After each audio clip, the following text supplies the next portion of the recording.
Yo, what up? What's going on with y'all, bro?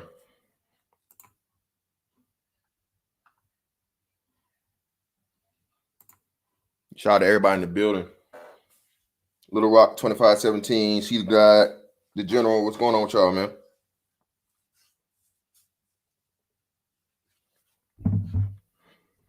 Trunk Toys, you got it, bro.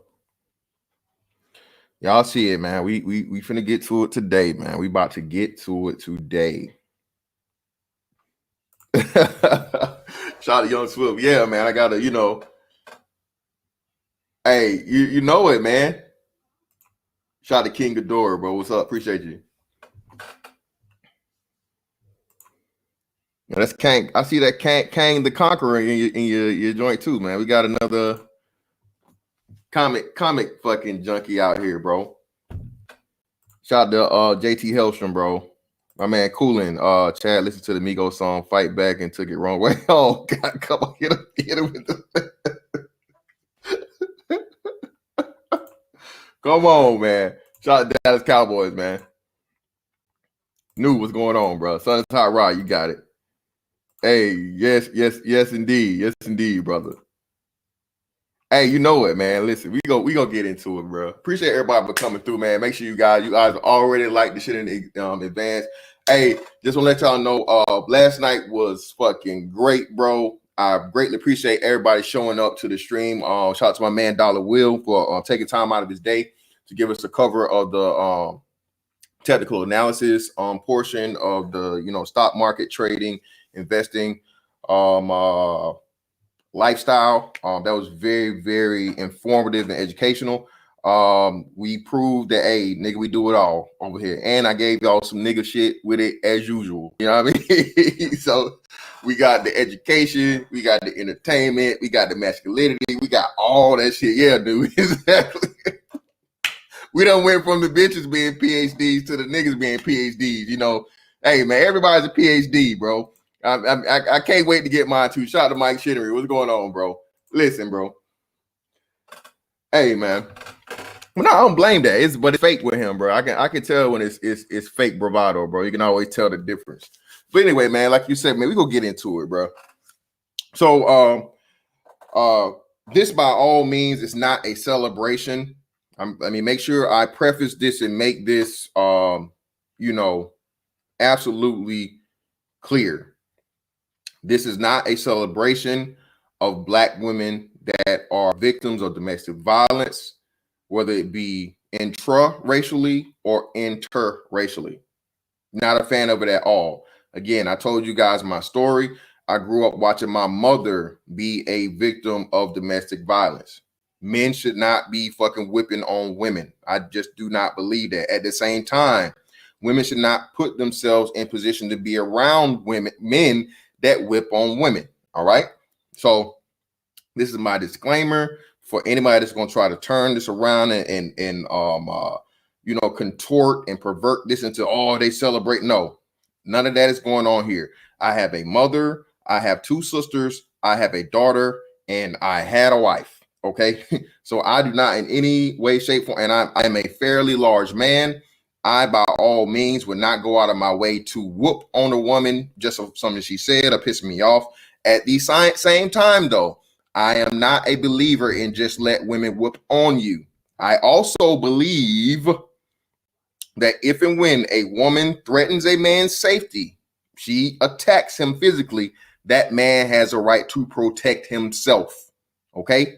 At the same time, I am not believing in men being a woman's punching bag, being her fucking stress reliever, or any of those things. Any person, I repeat, any person that physically attacks you is threatening your life and your safety. And there's a biological response for survival in every human being. So if and when a woman decides to engage with a man that is physically larger, stronger than she is putting herself in danger for her life. I am not saying that's what happened in this situation with Chad Wheeler and his girlfriend by any means, but again, this is a preface so everyone understands where I'm coming from. Okay? At the same time, I would not advise a man.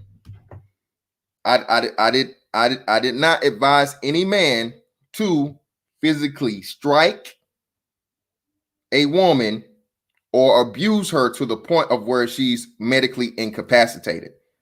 If you are a man of a certain stature, and of course, she's not trying to deliberately, clearly take your life, i.e., with a weapon, and a weapon can be something as small as a pot or a pan, to a knife, to a firearm. Okay, the level of attempt on your safety or your life should be reciprocated in you protecting it as such. If a woman pulls a gun on me, I have the right to pull a gun on her in defense of my life. Again, that is not just a social thing. This is biological. The reason why I do what I do so well is because I can give the proof and precedence of what I'm saying to be upheld. So before people try to get emotional and all these other things, hold on real quick.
Sorry about that, y'all. They was trying to set up my son's dental appointment.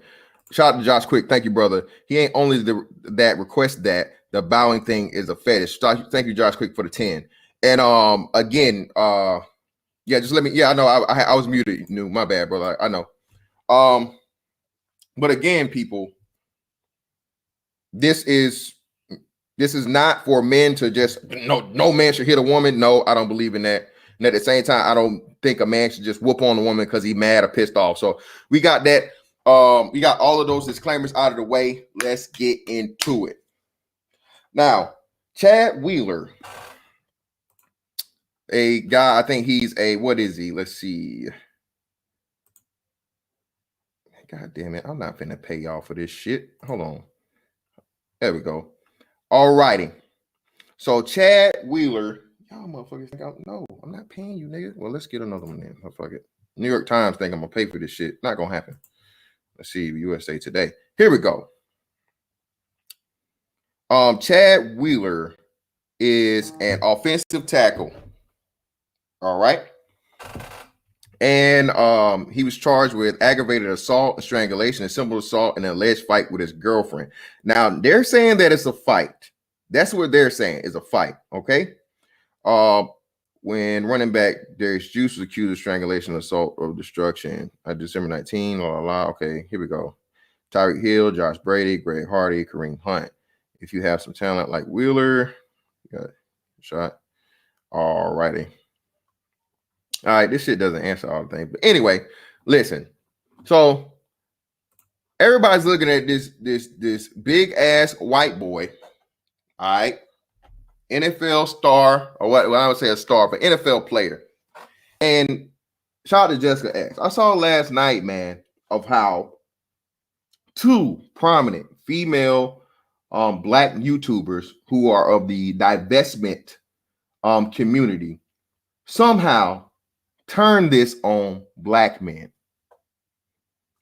Even when this is what we're talking about, man. When people say, oh, the gender war is over and this, that, and the other, and you guys are begging and negotiating and all these things, like, no, that's not even the case.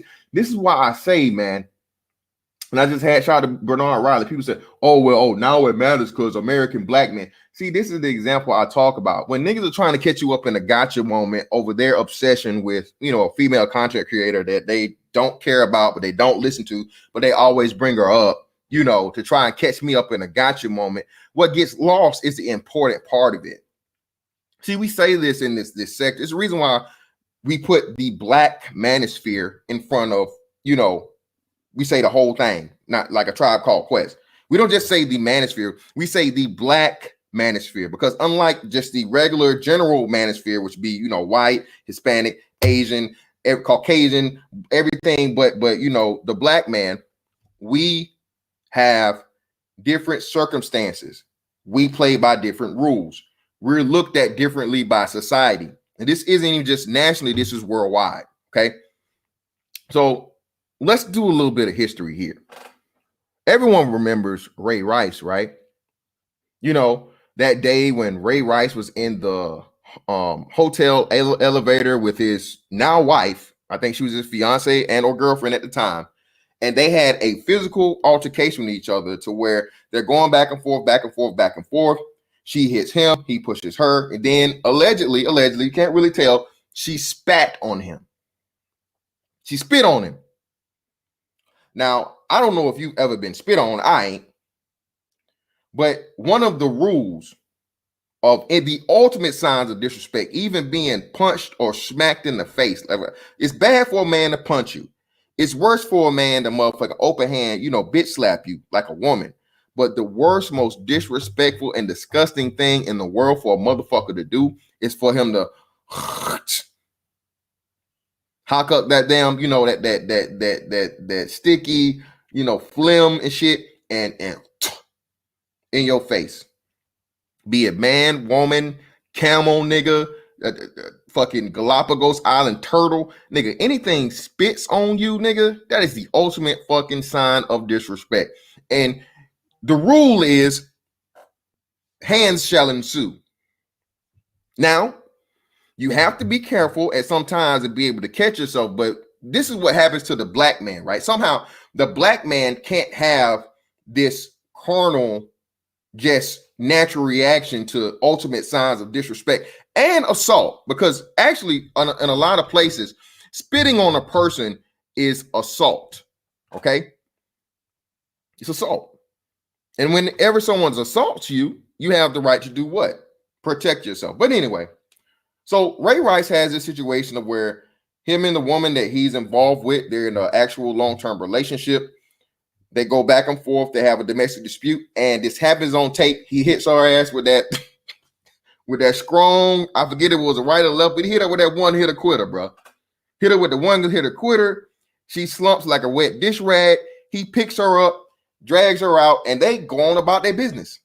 No one even knew about it. No one cared. It didn't really even matter until what? Probably TMZ gets the tape. Someone floats the tape to them. Everybody shows it. Oh my God, he hit her. He this, he that. Mind you, this is a woman that's still with this man. Didn't leave him. Didn't run to the police. Didn't do any of these things. I don't even think she reported it. But because he was a black man and a famous one at that, a professional athlete, they use this as, again, yet another poster, another billboard, another Super Bowl advertisement for the aggression, the violence, the misogyny, the abusers of black men. And this story ran, y'all, for at least, I'll say, a month and a half strong. At least.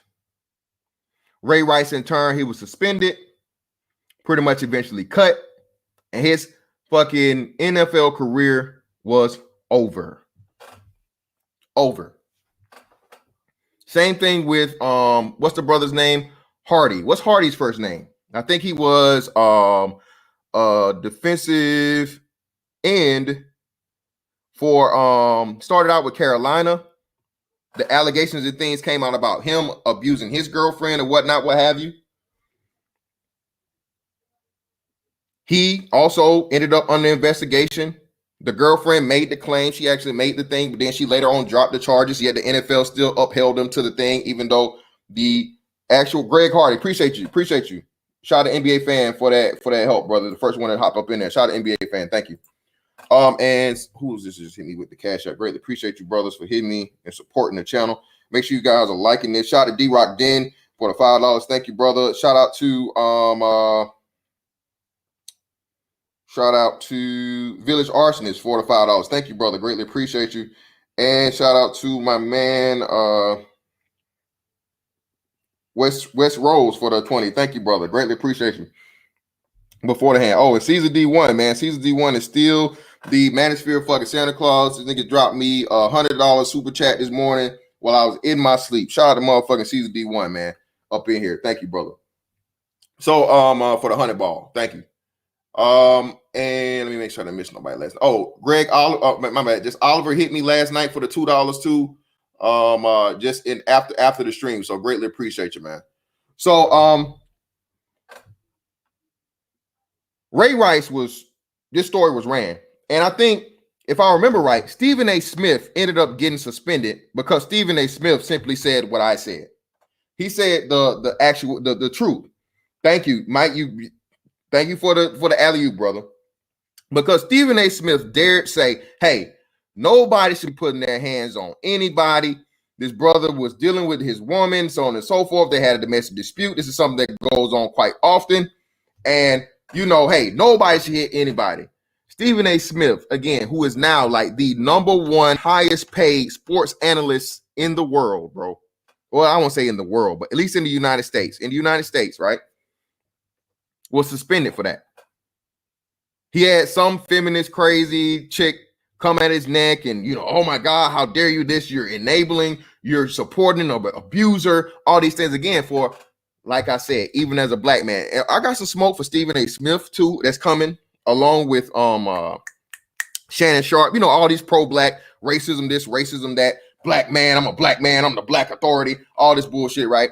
We gonna get to them too. So we'll put a pin in that. But shout out to my man Digital TV for the 20, man. When it comes to abuse of white man, the rabbit hole travels deep. Many celebrities came from abusive households, and the common factor was an alcoholic father. Dolph Lundgren talked about this in his TED Talk. Peace. Appreciate you, brother. Shout out to Black Wolf Inc. for the 10. Thank you, brother. All right. Shout out to Rocky N. Thank you, brother. Modern society and media frames men in a certain way. Women become complacent and forget men are dangerous creatures. This should be considered in all scenarios. Thank you, Rocky N. And again, I said this is one of the most major shortfalls of the black family. Black women never understand the importance, good or bad, of black men being physical. See, they only want to talk about and frame the black man being physical or being violent in the case of women as a negative thing.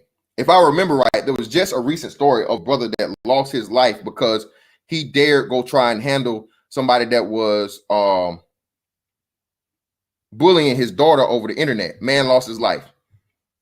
They claim black men don't protect black women, but again, man, there's too many cases of it being the other way around. And only black men get this thing. Again, we're having this conversation because, again, somehow this white man whipping on his girlfriend is black man's fault. I heard this chick talking about, oh, if that would have happened to me, he would have been dead. He wouldn't be dead. No, he wouldn't. No, he wouldn't. If that was the case, the murder rate would be much higher because if you took domestic violence cases and juxtaposed them with murders, we know you're lying, ma'am. We don't believe you. You need more people. If you got your ass whooped by a white man, black man, any man, it'll just be what it is. He get a fucking domestic violence report on him. He get arrested. It'll go to trial. He either be convicted or not convicted, and you both go on with your life. You get a protective order. He can't come back around you anymore. That's pretty much it. Niggas or anybody else, white, Asian, Arab, Indian, or whatever else in the fuck, is not out here just killing niggas for women getting whooped on, especially the other people, because in these other cultures, everything out of America, it is fucking okay for them to whoop on women. I say again, every non-westernized culture, okay, every non-westernized culture has the green light on whooping a bitch. You hear me? Hell, I can't even just say westernized, because shit, they say these Caribbean niggas, brethren, look at here, gal. Watch what you say out your mouth now. Watch it. Mama Clara, who you think you talk to, that gal? Oh, you hear me? So even in that case, and even in a lot of Latin cultures, it's cool. These Mexican, I told y'all, brother, y'all remember the Mexican story? See how the fuck that y'all made? I gotta correct myself. Damn, man, y'all coming in with this. Y'all definitely supporting, man. Greatly appreciate you brothers in here, man. Shout out to my man Black Wolf Inc. again, man. Whoopi Goldberg fought 5 women on The View for saying women should not be surprised when you hit a man. He retaliates. Hypocrisy all the time. Exactly. And my man Dallas Cowboys again for the 5, brother. Greatly appreciate you, man. Okay, here we go. Here we go. Oh, even Mexicans. Y'all remember the story I told y'all about them hey,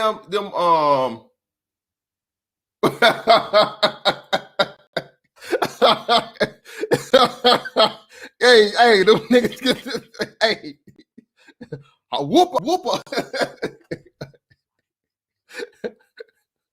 Bun that pussy one. Bun him.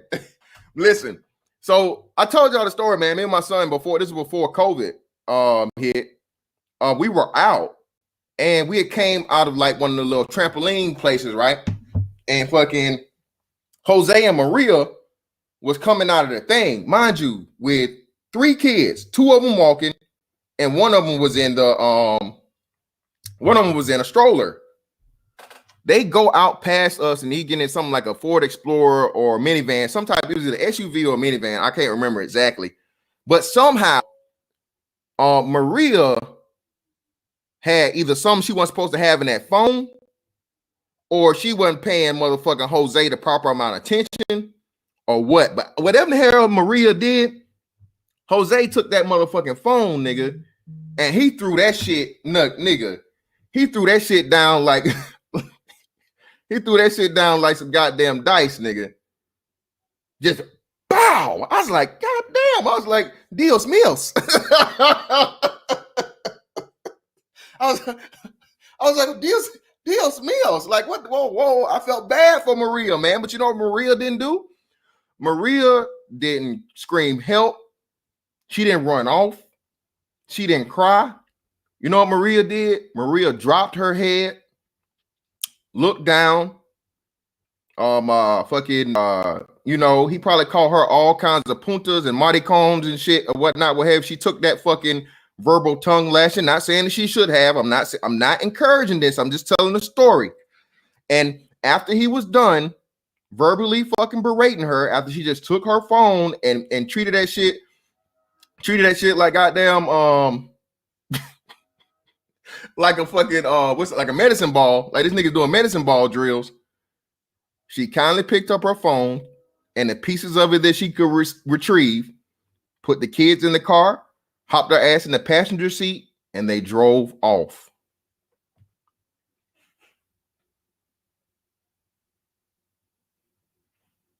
Like nothing ever happened. Drove off. So it's mighty funny to me, man, when black women try to paint black men, African-American men, with this brush of just being so violent and so inconsiderate and so aggressive and all these other things. When again, man, other women, and this is what it's been said and been proven too when interviewed of other women, even of other cultures that may be of African descent, right? Even women in African cultures like black men, because black men don't have that bitch, I'll whoop you in us. Being raised in American society, that shit is not cool. So she say something we don't like, we gonna just leave her the fuck alone. We gonna walk off. We gonna do anything other than just, grab her by her motherfucking collar. You know what I'm saying? And give her the pumpkin head. All right. Greatly appreciate y'all in here, man. Make sure you guys are liking this. Shout out to my man King Ghidorah with a 5. Cowgirls Trash Skins gave them Chad Wheeler treatment. Oh, come on, man. y'all tripping. But when they compare us to all these other things, and you look at the domestic violence numbers like worldwide, man, black men would be on the lower end. Just would. I mean, all men of all races are going to have higher numbers of abuse of their own women. Why? Because people mate intra-racially more so than inter. So pointing out the fact that, black men whip on black women and they abuse this and they abuse that. Well, white men do the same thing, most likely at a higher rate. I know for a fact Arabs, Asians, and goddamn Africans whoop motherfuckers at a higher rate. Hispanics too. This ain't just, we know this, bro, because they're raised in it. They're raised in it. Because why? Their societies and their cultures are patriarchal. That woman shut the hell up with that man talking. Ain't no ifs, ands, or buts about it. Ain't no question. That's why most women want to come here where they have protections.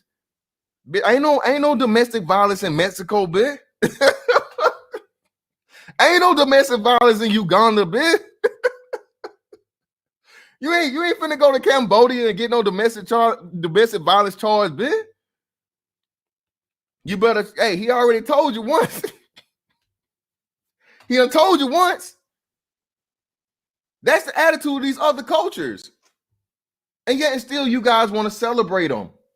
Divest this, divest that. And lo and behold, when you do divest, what? Them niggas don't divest them fists. This is the man. Let me get this dude's stats, man. Let's see if I can get him. Chad Wheeler. So we know you're a big motherfucker because this motherfucker O-lineman. So let's see. Do they even have his shit? There we go. Let's see. So Chad Wheeler is 6'7", 318 pounds, 27 years old.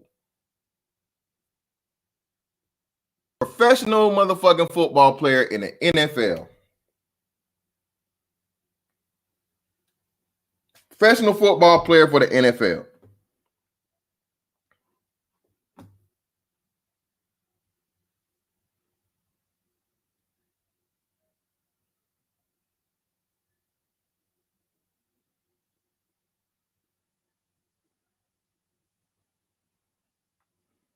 Well, let's see what's up. Let's see. Is he still playing? So maybe that's why.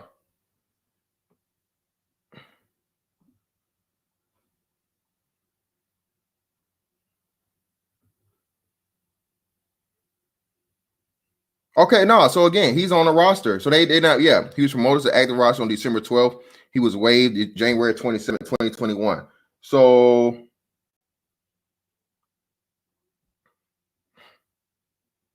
yeah, so this dude actually was in the fucking thing. Yeah, so he was. They just waived him. So yeah, he's a big motherfucker. So we have this guy that is a large man, period. Professional motherfucking athlete. A motherfucker that pushes and pulls, tugs, and motherfucking tussles with other grown-ass men. All right? Literally fucking, like they said, when you playing football and like a running back running up against a defensive player is the equivalent of getting hit by an 18-wheeler, like being in a car accident with an 18-wheeler. That is the comparison of force that happens in an NFL game. So this is a man that does that for a living, that has a physical altercation with his girlfriend, who was a black woman, And again, the girl was from the looks of it, with the makeup and everything she showed, she was moderately attractive. But yet and still, when you look at this picture of her with blood and stuff coming out of her nose, and I'm not going to show it because I'm pretty sure this stream would, if I show any of the things concerning this or whatnot, is with the female, they'll try to use that as grounds to flag it. Like I said, you guys got Google. Google is your friend. Just Google it and you'll see the pictures, unfortunately, of the condition of the girl for what he did to her, allegedly.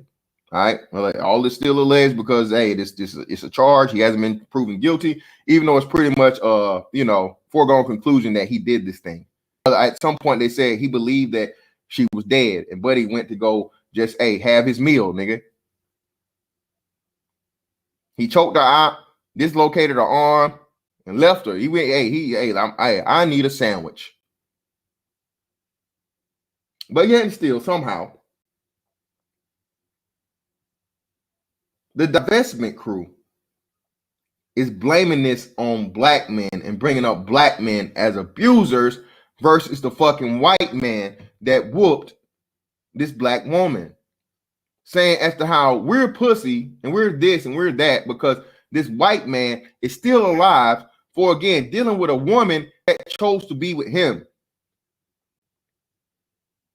When if you go look at his Wikipedia page, this dude has a iffy to questionable background, and allegedly he has some type of mental disorder that I'm pretty sure she knew about, if she didn't know about. And again, I am not victim blaming. I'm just saying I'm using this as a purpose of what we always tell women, not just black women, but women in general.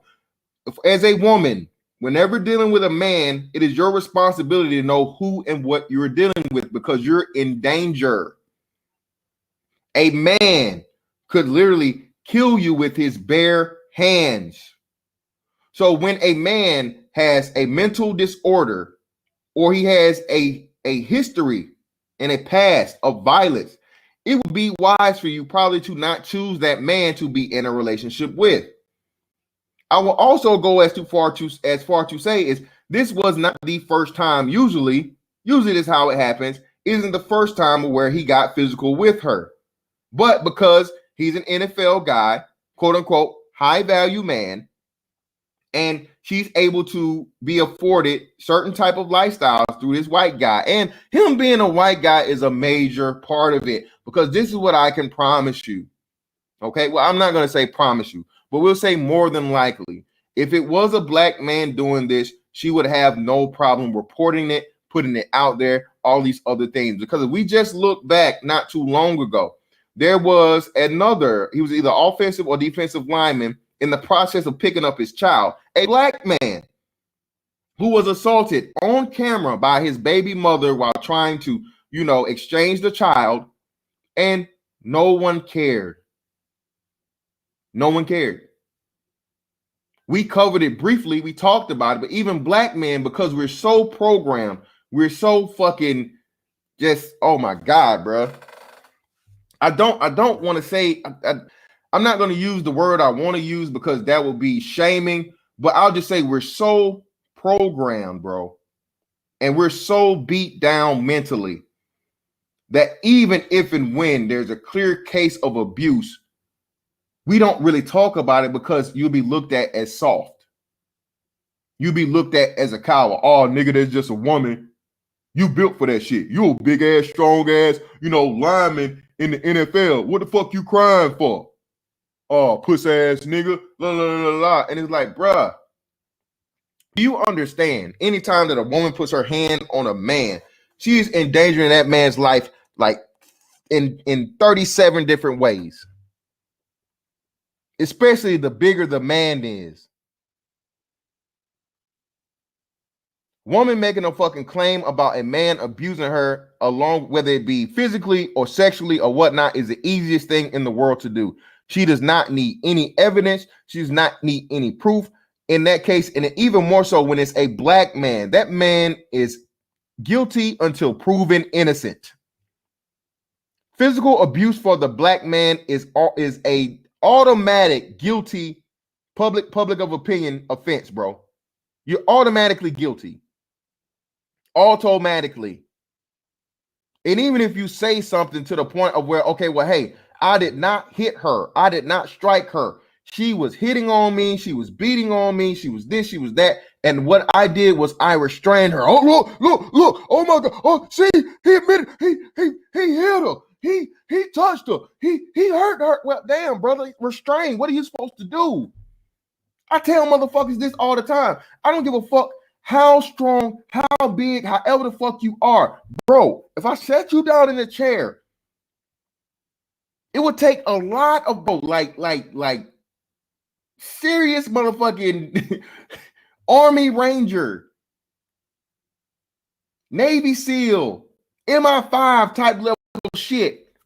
You have to go through torture training to withstand a 10-year-old girl punching you dead in your fucking nose and you just being able to take it. A child. If I took a 10-year-old girl, I set you down in a chair and I fucking tied your hands behind your back and I told that fucking 10-year-old girl to just punch you as hard as she could in your nose. Give her wrist wraps and shit so her hand don't get bruised up, you know, so she don't break her wrist and she knew proper punching just proper fucking punching technique and tell her have at it. How many punches you think you'll be able to take? And I would tie your hands behind your back just so you wouldn't hurt the little girl. Because again, that's what they say, bro. You can back a fucking mouse into the corner. Eventually, that mouse is going to lash out. It is a biological response for survival. So when a grown-ass man of larger stature, again, not saying that this is what happened in this case, but it happens also often and nobody talks about it. I'm referring to the case of the same of a black man that had this on camera of a woman, black woman, physically abusing him over something concerning their children. No one cared. Yet and still, when you have the proof, foregone conclusion that this white man whooped this girl, left her for dead, the divestment crew, the swirlers, the white man is God, White Zaddy, Chad Brad, all of that good shit, it's the black man's fault. Bitch, how? Oh, well, he's still alive. He said, look, bitch, I'm not the judge, jury, nor execution. So again, what niggas is supposed to do is, we don't know this woman. This woman chose to be with this man. We supposed to all just click up, clan up, buy plane tickets, fly out. Hey, catch a flight, right? We're supposed to catch a flight out to where this white boy's at, pull up on him, and just whoop him to death. And the government just, you know, they gonna give us a pass. Ain't nobody gonna get locked up. Ain't nobody gonna get no murder charge. The world's just gonna go around like it's nothing. They're not gonna turn this into this motherfucking black hate group, because you know a whole bunch of motherfucking black men joined together for, again, as of now, this man has not been charged. He's not been found guilty of anything, even though it may be a foregone conclusion that it happened. No court of law has adjudicated this and given him a fucking guilty verdict. And we just supposed to all hop on a plane, a bus, a train, a horse, put your Nikes on, nigga, go find this white boy and kill him. And if we don't do it, we still not protecting black women. Not that non-black men are abusing black women. This still falls back on the black man not protecting black women. Wow. But the gender war is over. All you do is talk about bitches. All y'all do is talk about pussy. All you do is worry about women. Well, nigga, I gotta worry about any bitch that's out here putting dirt on my name. Not just me, nigga, you. The futures of us. The young black man that's coming up. Repeating this fucked up ass narrative, acting like all niggas do is fuck bitches and whoop bitches. I have to address this shit. If I don't, I'm being irresponsible. If I don't point out the motherfucking hypocrisy and the bullshit of this, man, as to where somehow Black men are still, blame it on black men. It's our fault because this white boy whooped his old lady. And we talk about how much it gets brought back to, oh, if we talked about how much black men whipped on black women, we'd be 24/7 coverage, this and the other. Ma'am, it would be the same thing for white men, Asian men, Arab men, Indian men, Mexican men, Colombian men, fucking Eskimo men, Aboriginal men, bitch. Men whoop women. Not saying that it's right, but tell me the race of man that don't whoop his motherfucking woman. Tell me. I'll wait. Also, show me the race of man that dates and makes out more than he does in. I'll wait. This shit is cultural, bro. But because black women have such a, and this is what's so fucked up. Even in 2021, this campaign to destroy the image, the integrity, the reputation of black men is still fucking alive and well. In 2021, the first thing they want to do is, what about black men? What? Huh? When, again, if you do the numbers and you break it down, actually fucking you get into it because there's so lesser amounts of interracial relationships and marriages, because again, black women date out and make out the lowest. This isn't what I'm saying. This is what the demographics say. This is what the numbers say. It's actually higher because it's from a smaller pool. But if you tell black women that, no, that's not the case. That's not, no, it actually is. It's just simple mathematics. It's much, much higher because it's so rare.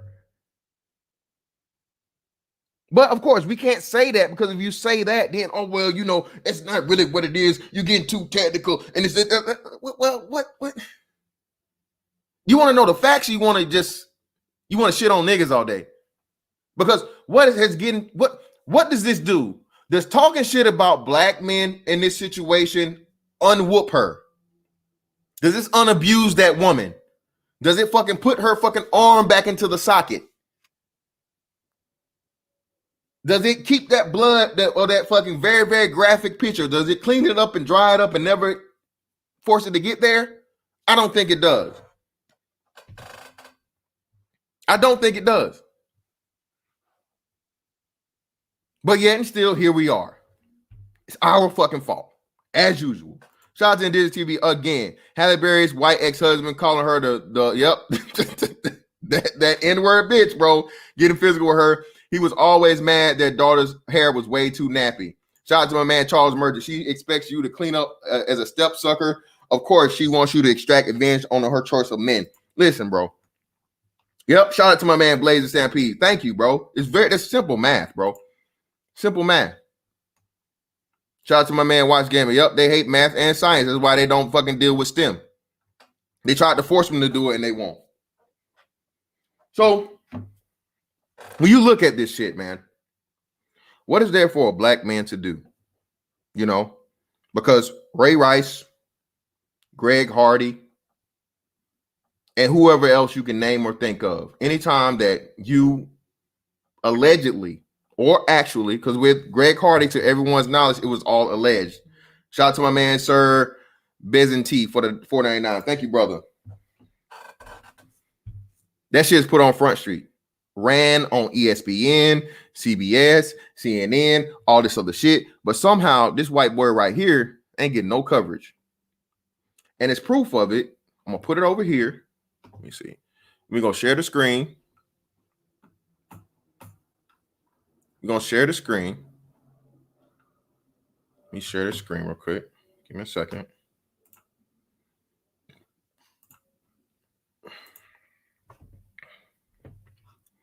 This is ESPN's homepage for the NFL. Of course, right now, do we see anything about Chad Wheeler? And it's kind of ironic this dude's name is Chad, too. I don't know if nobody's even pointing that out. I don't see Chad Wheeler on here anyway. Not anywhere. Not even under the small headlines, bro. None of the pictures. Nothing. Draft. Super Bowl. Draft. Pace place. What are we doing? What are we doing? Still nothing. Nothing.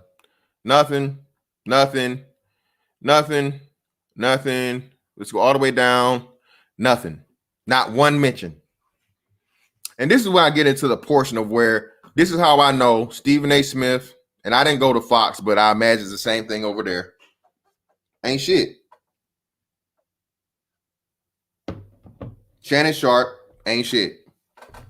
Why are you guys not forcing the conversation about this white boy not being chastised like they do black men? Why? I need you to explain to me how you guys always are the authority as a black man and the black experience and this and that. I'm the subject matter expert here and blah, blah, blah. But yet still, this is the golden opportunity for you to show the fucking hypocrisy of the media itself. Not just the NFL, but the NFL and the media. But you know why? You can't, because what? They're bought and paid for, bro. When these motherfuckers talk about Black Lives Matter this and George Floyd that and all this other shit, bro, again, it's all scripted, man. They get to talk about what they're allowed to talk about. Shannon Sharpe don't give no fuck about no black women anyway. I mean, shit. Fuck, if you ain't like, you ain't right for Shannon. If you ain't white, bitch, hey, who's I'm sorry. I didn't know I ordered a new maid. You the new maid? No, Shannon, I'm a fan. No, Shaniqua. Go on now. Go on. I ain't had no black pussy since goddamn 78. You know, back in Savannah. Stop now. You know I don't want that. You don't even want no head shit. Like no, bitch. Big lip bitch. Get away from me. I don't want none of that. Keep that shit. Where's your boss? You got a boss or something? You got a, supervisor? A white woman. That's what I want. I want, go on now. Only thing I like brown is my liquor. Get away from around here now. Before I call the police. That's what Shannon Sharpe on. You know what I'm saying? So I can understand Shannon. But Stephen A, though, that always wants to point out this dichotomy, and the separation of the black treatment versus the white treatment. I mean, Stephen A done been going, if you guys not familiar or aware, he had this war of words or this feud now with Kyrie, because Kyrie Irving is pretty much saying, hey, fuck the media. I ain't really got nothing to say to y'all. Y'all here because of us, because if you had nothing, if we're not here, what do you have to cover? Which he's right.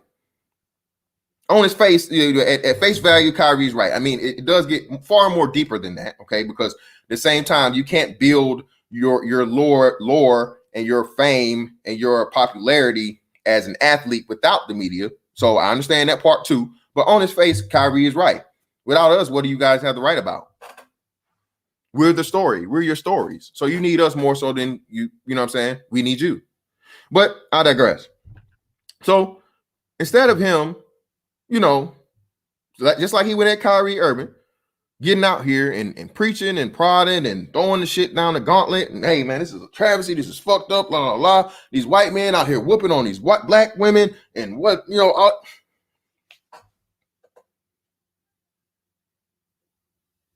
Shout out to Aegon Stark. Exactly, Aegon.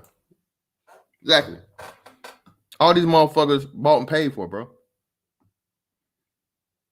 And he don't even like that, man. Shannon Sharpe ain't no drinker or no none of that shit, man. Again, that nigga put on the biggest, but you niggas love that shit, man. They love it. You can't be imported without being ultra nigga, man.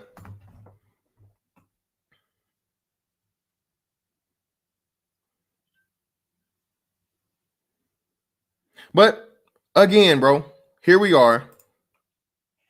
The black man is the problem, even when the white man is the fucking perpetrator. Y'all come up, man. Let's get on this shit. I don't know what to say. I don't understand again how the black man ends up being the blame for something that has nothing to do with me. This woman chose the man and the penis to deal with. That's of a whole nother fucking race. And somehow it's our fault. This is the danger of that divestment shit. Because no matter what, even when that good old white man, shout out to my man, Larry Nixon for the 10. Thank you, brother. Shout out to D-Rock Den for the 5. Thank you, brother. Shout out to Craig Harvey for the 5. Oh, my bad. Oh, shit. You know, I ain't gonna say who he is. Ain't gonna correlate that. But yeah, they won't know who you is. Thank you, brother. You know who you is. So they won't know. Yep. Black men are guilty for all actions. Yep. You know it, man.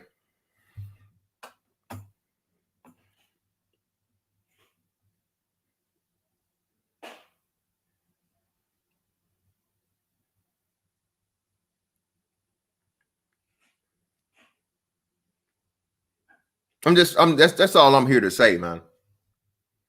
You literally can't win, bro. If you got black skin, you're a man. You can't. Even when it's not your fault, it's your fault. The good definitely fucking outweighs the bad, but no one highlights it. The only people that get praise and recognition in fucking the black community, bro, are the ain't shit niggas. They get carte blanche, bro. Carte blanche, first dibs on any and everything that fucking goes on. Yep, of course. The veganator, yep. You know, the white dude that they wanted to be, they wanted his white sperm. You know, so they could get mixed babies. Even you know, alternative lifestyle couples of women were purposely seeking this man out to impregnate them. Some of them, you know, via just like little his man seed in like a plastic bag or some crazy ass ghetto shit. And some of them actually let this man do it the good old fashioned way. Imagine a black man doing that. Imagine a black man. Shout out to Isaac in the building, bro. What's up? Shout out to Primetime VA for the 5. Thing is, you rarely hear a black man getting killed by his non-black spouse. But we got Judge in the building. What's up, Judge? Go ahead, bro. Listen, look, most of the time I'm with you, fantastic, but this time I got to go with the women. Okay. You know, listen, if black men were better, then they wouldn't have to go to the white man. Okay. That's why it's black men's fault, because if they were doing everything that they needed to do, they would be beating black women off of them. You see what I'm saying? They like they would have no reason to go to the other side. Yeah, but Judge, my question would be: so what's the better black man? How does the Judge? Can you tell us how the black man gets better, brother, to the satisfaction of the black woman? Do you know the formula? Yes. Go ahead, brother. Please enlighten us. The formula is very simple. Do better. Be more. I mean, first, you know, okay. So first you build a bike. Uh-huh. Then you build a car. Uh-huh. Then you build an airplane. Then you build a rocket. And then you build a spaceship. I mean, it's really simple. I mean, once you accomplish all of those things and explore the known and unknown galaxy, and all the resources that you find, bring them back to the black woman, then you know, then you don't get any more blame, because you've done everything. You have built, you have grown, you have provided. Oh, and you also, any terrestrial or alien motherfucker you whoop his ass. So then you've provided and you've protected, and you are ultimate, sir, I mean, husband, I mean, sir, I mean, slave, I mean, partner. Ultra nigga. Just we can sub you're ultra nigga. Yeah. Well, yes. You can't forget the toothpick in your mouth too while you're doing all that and remaining alpha. Well, I mean, your hands on your nuts. Well, obviously, a spacesuit isn't complete without Timbs. Absolutely. Well, no. Come on, Judge. No, bro. You got to pick the J's over the Timbs, baby. What you talking about? J's are more aerodynamic. Yeah, I would say J's just because Tim's would just be in New York. Well, J's would be more universal. That's what you don't realize. That the Timberland and Nike are going to have a merger here soon, and they're going to design a combo. They're going to design a combo Tim Jordans. Well, no, they already got foam positive boots for that, man. They already got Nike boots for that, man. So I don't know. You already choose the Nike boots over the Timbs. Once you do that, Nike boots. You choose the Nike boots over those, man. They even had a song about it, Judge. I don't know if you remember that, Judge. They had a song about Nike. Did you have them joints? Fantastic. No, I never owned a pair of those. But Judge, can I ask you something? After we did all those things, you forgot we must slay God and Satan at the same time. Then we achieved everything. Well, yes, and you're supposed to do that while also maintaining both attributes. So once you slay them, you're supposed to Shang Tsung them, right? Your soul, mind, and incorporate into you, so it can be both benevolent and a little mysterious at the same time.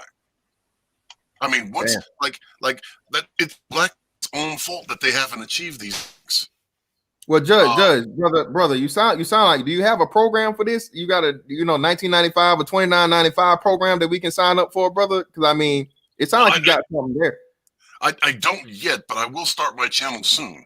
Okay, well, hey man, you know how we get down. You know this is Black YouTube, baby. So niggas, if you charge niggas for it now, they gonna come through. If you charge, I'm gonna self-publish a book here soon. That'll come with the book will come with not only the understanding of this, but I'll also give a workbook that I'll disseminate free to all black American men. Okay. I'm going to focus on America first, and then we'll branch out to Canada, the UK, and Australia. Okay, all right, brother. Yeah, and then it'll come with a workbook, and I'm right now editing 734 5-minute segments for webinars. Okay, all right. On how black men on how black men in the West can ascend to ultra nigga status. Okay, we will. Hey, brother. So if you would grace me, brother. Is it sponsored by Fuck Your Nigga Life Up University? Nah, man. Of course not, man. This is the plan. Smooth. What are you talking about, man? Okay. So one of the first steps, I'll give this out so that people can understand. One of the first steps is definitely to get 5 women pregnant by the time you're 16. Oh shit! Goddamn. Because that gives you the motivation. You're already so you're under the yoke, and what your job is to get out from under that yoke. But you still have to carry the yoke. You just won't be under the yoke. Oh, I got you. You understand your place. Okay, cool. All right, let me get these super chats, man. Shout out to my man, Fasting His Life. Shannon Sharp got the Sugarfoot. Come on, man. Come on, bro. Shout out to Aisa A for that 5, brother. Don't forget about what happened with women that had an accident at Chick-fil-A in ATL. What was that? I don't remember that one. Can somebody refresh me on that one?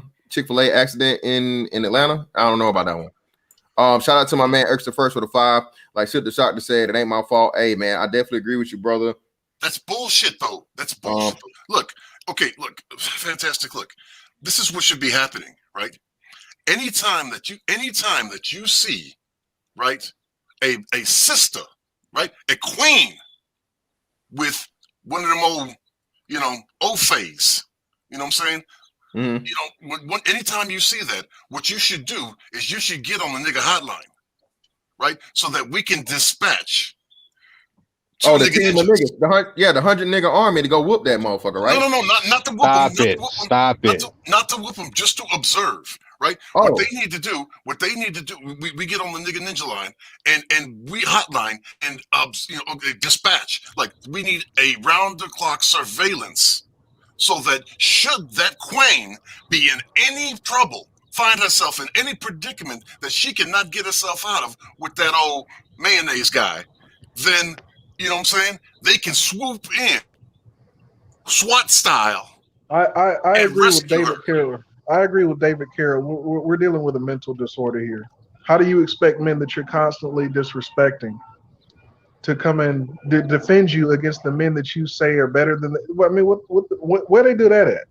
This is Hey a mental man, you do. But hold on real quick. Shout out to Primetime VA for the 5. Don't be talking shit about my Nike boots.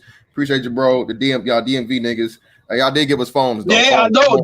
Wale had his whole song about it. Yeah, y'all did give us phones. Salute to our hero, the Daggle Slayer himself, the Cleveland bus driver, the uppercut from way back, Vanquish Keisha. Yes, you going to jail now? You're going to jail now. Him and 8-Ball Jacket guy, man. Those are the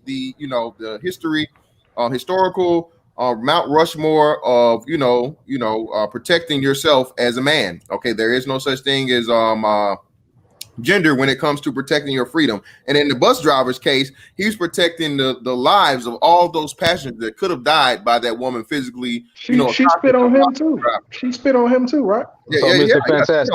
So you think she's telling the truth about the situation? Who? The chick that got beat up by Chad Wheeler. I mean, bro, no, he from what they're saying, he admitted. Of course, she's a queen. Well, no. Just furthermore, from what's being reported, and I'm only going by what's being reported, not just the pictures and the visual evidence. He said something to the effect of he thought he'd killed her, and that's how the whole thing about. I'm talking about the reason. Like she said that he beat her up because she didn't want to bow to him. Is that true? Well, I don't know. Again, this is what I'm trying to tell you. This is what I'm trying to tell you. He claimed to be, well, not claimed. I guess there are records of him being bipolar. So another part of their excuse is this was a bipolar episode of him whole bow to me thing. Now, if she's claiming that it's true, this is what I can tell you. This wasn't the first time he just did this out of the blue. Not So he's on medication. Allegedly. Well, I mean, They always blame that may be true. bro. That may be true because you listen, man. Everybody is different. You know what I'm saying? He probably is bipolar. You know, we don't know to say. Is he on medication though? I don't know, but I'm just saying to blame it on black men, to expect black men to come in and save the day is asinine. Because we're superheroes. We got capes. You know, we've got I'm not doing that. I'm not that stupid. That's not my business. If you got your ass whooped, you got your ass whooped. I ain't got nothing to do with that. I'm not the judge and the jury. I'm not Superman. I'm not the law. It is what it is. You got your ass whooped. Well, no, but do business. This is what you're missing. No, but we got. Oh shit! So wait. So I guess the Wigatron is doing a panel on this right now. Because I heard somebody say, let me find the first one. Listen. I'm not the jury, but I'm the judge and the beast. The Wigatron. So I'm gonna stand up. I'm gonna stand up. That's what I'm gonna do. I'm gonna stand up, and I'm standing up for me. That's what I'm standing up for. Because ain't nobody. It's like they're not gonna come to your defense if you get. Well, those are your queens. Man, fuck that shit. Listen, I'm ready to. They're queens. You can't talk about them like that. Listen, I'm ready to be locked down. I'm ready to be locked down in the white cells for 7 years and forgotten. I mean, I got respect for black women, but I can't stand them hoes sometimes. Well, you're saying you would fight for this chick? That's what you're Hell saying? No. You're not a real man. That. You're not a real man if you never that. If you can't fully respect them. Which one of you guys will fight for this chick? Which one of you guys is down to go whoop some ass? Man, these hoes will get your ass robbed, bro. Here. They'll fuck you up just as quick, man. Fuck them hoes, man. No, that's because you as a man, you haven't educated her enough, man, so she wouldn't go out there, hoes, man. We don't know what happened in that situation. We don't know. That's if she takes some time to get educated. I'm not saying that it's right, but I mean, it is what it is. You know what I'm saying? Because they always bigging up white dudes anyway. They always praising white men anyway. And this is the problem with us. Yeah, that's true. That's true. This is the problem with us black folks. This is why we don't have nothing. Because we can't protect our women. Because we can't protect our women. Because we cannot protect them. You gotta be joking. You gotta be joking, bro. You gotta be joking. Wait, hold on. No, real quick. Listen. I just hear a bunch of cowards. No, wait. Smooth. Cowards. Wait. Yes. Wait. Hey, hold on. Smooth brought up a great point, and Village Arsonist pointed it out too. You notice how we aren't black women's women until something like this happened. So black men don't belong whenever it's outside of a situation like this where they're embarrassed or they're assaulted or they're attacked by another race of men. Oh, we don't belong to y'all. We don't want y'all. Y'all dusty. Y'all broke. Y'all this. Y'all that. Y'all are defeated. Y'all what's the other? Y'all conquered. Y'all all this shit, right? But as soon as it's a case that comes up like this, of where a woman is abused by an outside entity, now, oh, you guys are protecting your women. That's a great point, y'all. That's an excellent point that I think that gets missed and lost a lot of the time. What white men are out here trying to protect white men that are out here fucking black? They want a disposable bodyguard. Oh, most definitely. They want a nigga that's willing to be a dummy mission. They want, like you said, they want somebody willing to throw their life away, bro. For again, exactly. If I do not owe you, I mean, if I don't know you, I don't owe you. Listen, and again, even women understand this. Listen, bro, I told you guys a story about I was out and the situation where bro, you building a shack. I'm gonna have to mute you up, brother. Thank you. To where, and this was children now. And my wife had to grab me and be like, nigga, have you lost your mind? You gonna take your big black ass over there and break up a fight between a whole bunch of little girls and somebody get involved or somebody get hurt or so on and so forth, or the police come up and they see your big ass in the middle of a fucking thing, you fucked up getting killed or locked up or whatever over some little badass hoes you don't know. This came from a black woman now. You done lost your fucking mind, nigga. And that's again, a good point. That's a good point, fantastic. But that's what I'm saying, dude, man, is these women are so unused to having men of value, men that actually do what they claim that black men don't do. They want the men that already have something to throw it away for them for nothing, absolutely nothing in return. Bitch, listen, you're not my girlfriend, my wife, my mother, my sister, or whoever else in the fuck. You have no value to me in life. You giving me nothing. And I'm supposed to literally put my life and my freedom, possibly my life on the line to just hop in for you. When, like y'all said, we don't even know the true details of what happened. For all we know, and exactly. This happened, but this possible that this was a fight and an altercation. Because I can tell you, me being a BABG, a bitch lose her mind, she don't give a fuck about your size. She gonna try and fight you. So it is not we can oh, he's so much bigger than her. So bitches don't care. They don't care. They don't give a damn about you being bigger than them, and they use that to an advantage because they know. Hold up, they know if anything happens, even if she's dead in the wrong, you're gonna be the aggressor, bro. I done seen. Oh, they're gonna go get their brother or their cousin on you.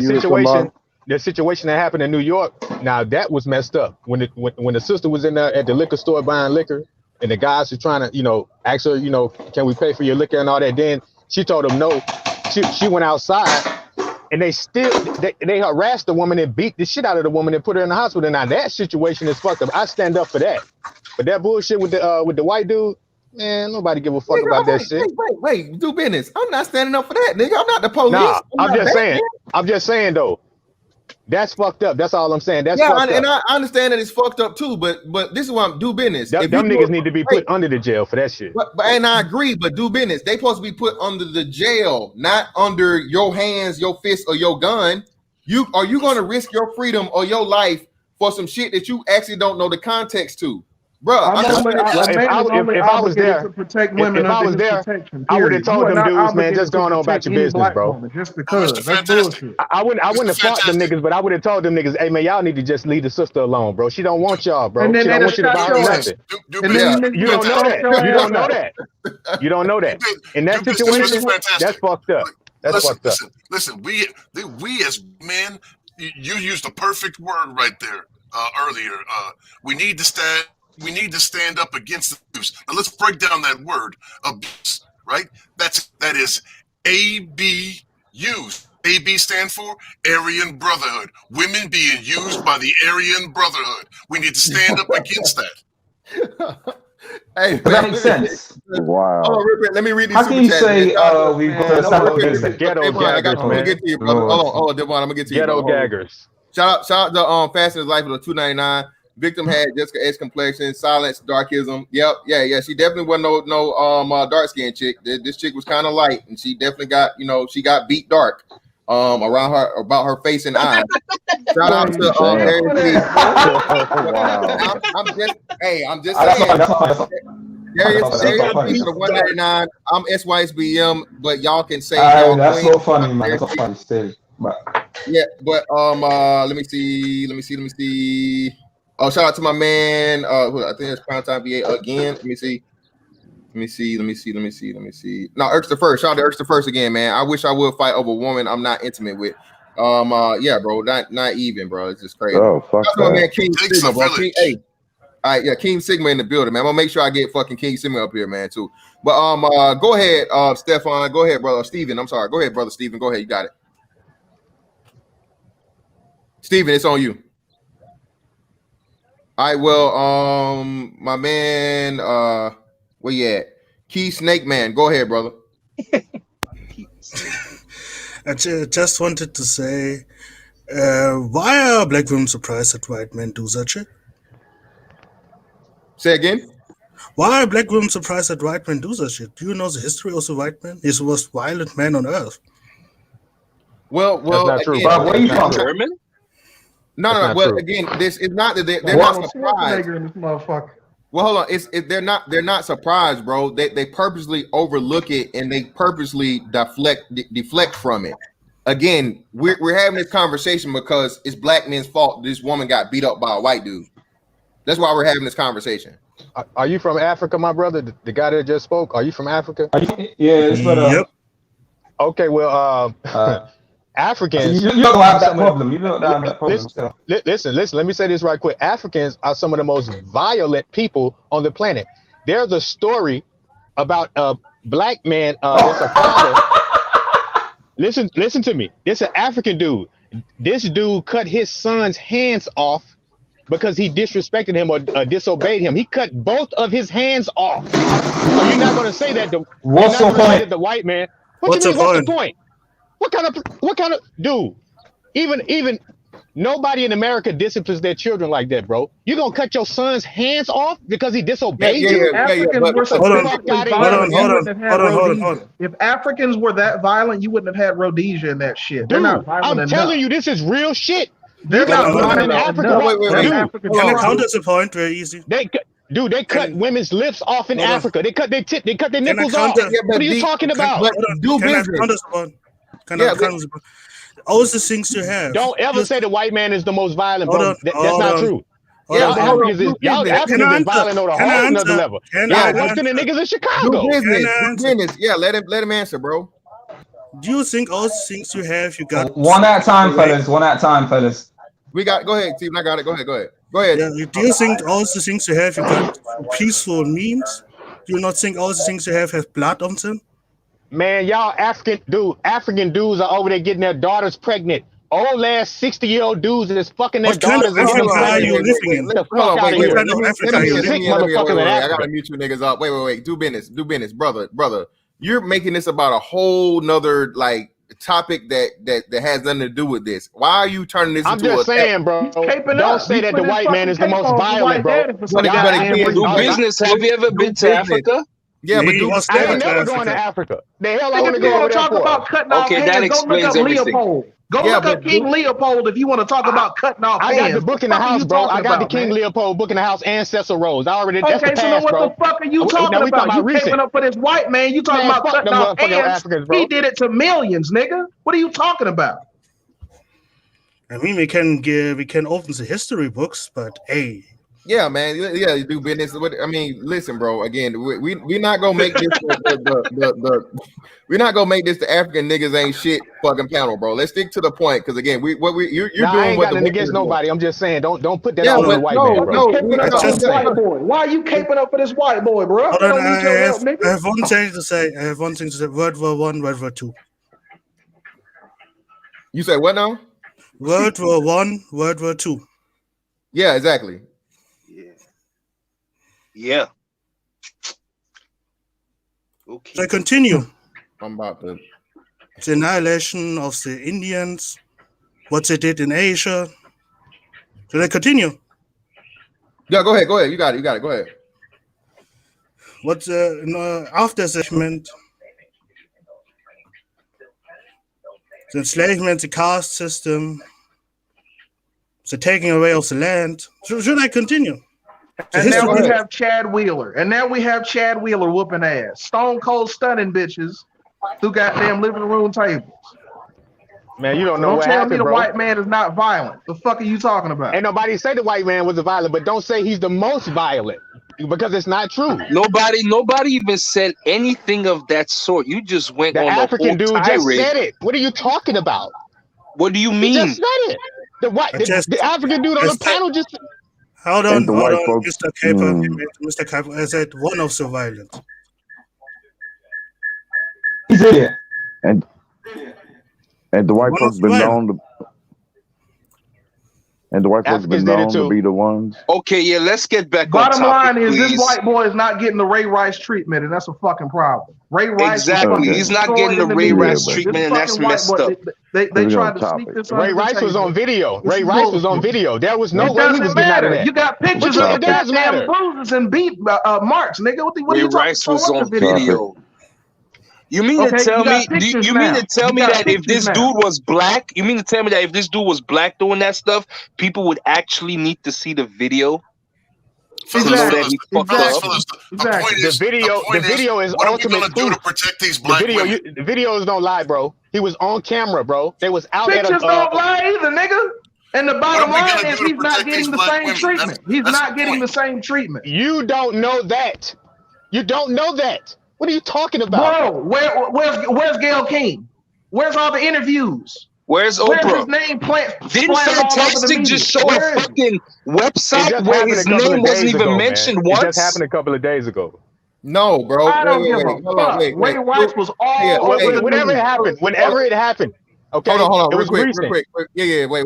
Let's not do this. But hey, yeah, there we go. I'm good now. Shout out, we got it now. I had to what the fuck? This is weird. This shit said so what? Oh, I still can't have. Okay, so I can let 12 in the studio. But what's the name? So do business. This is what we gonna do for you, brother. You don't go nowhere, but I'm gonna swap you out with somebody. How about that one? I'm gonna swap you out. I served my purpose. I'm gonna drop down. Fantastic. I appreciate you, Judge. Hey, man, greatly appreciate it. All right, so okay, I can still only have 10 up here, but at least now I can get 12 in the studio. So I just paid this extra money for y'all niggas.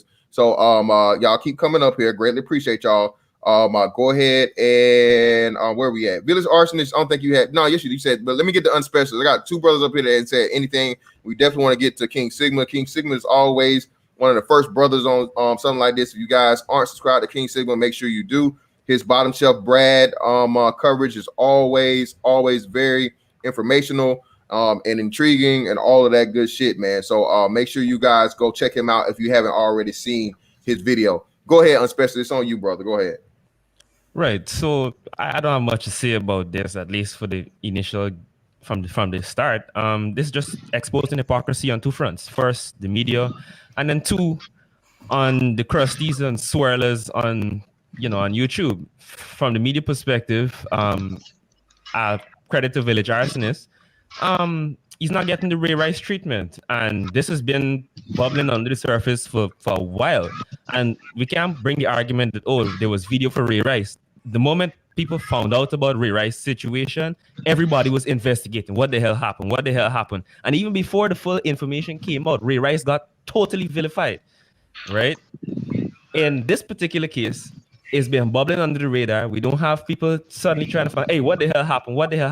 Let's find out about him. And he's not being openly vilified outside of social media. The mainstream media is generally quiet about it. Now, onto the crusties and swirlers.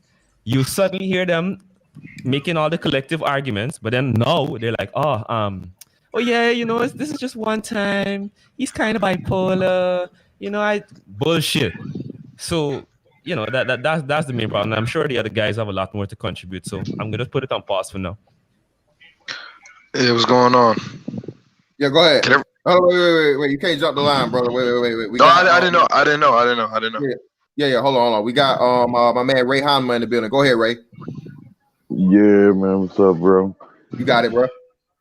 Oh shit, man. Yeah, it's just like brother said, man. Special was said, man. It's just they're deranged. I'll just say that. And what can be done to fix this?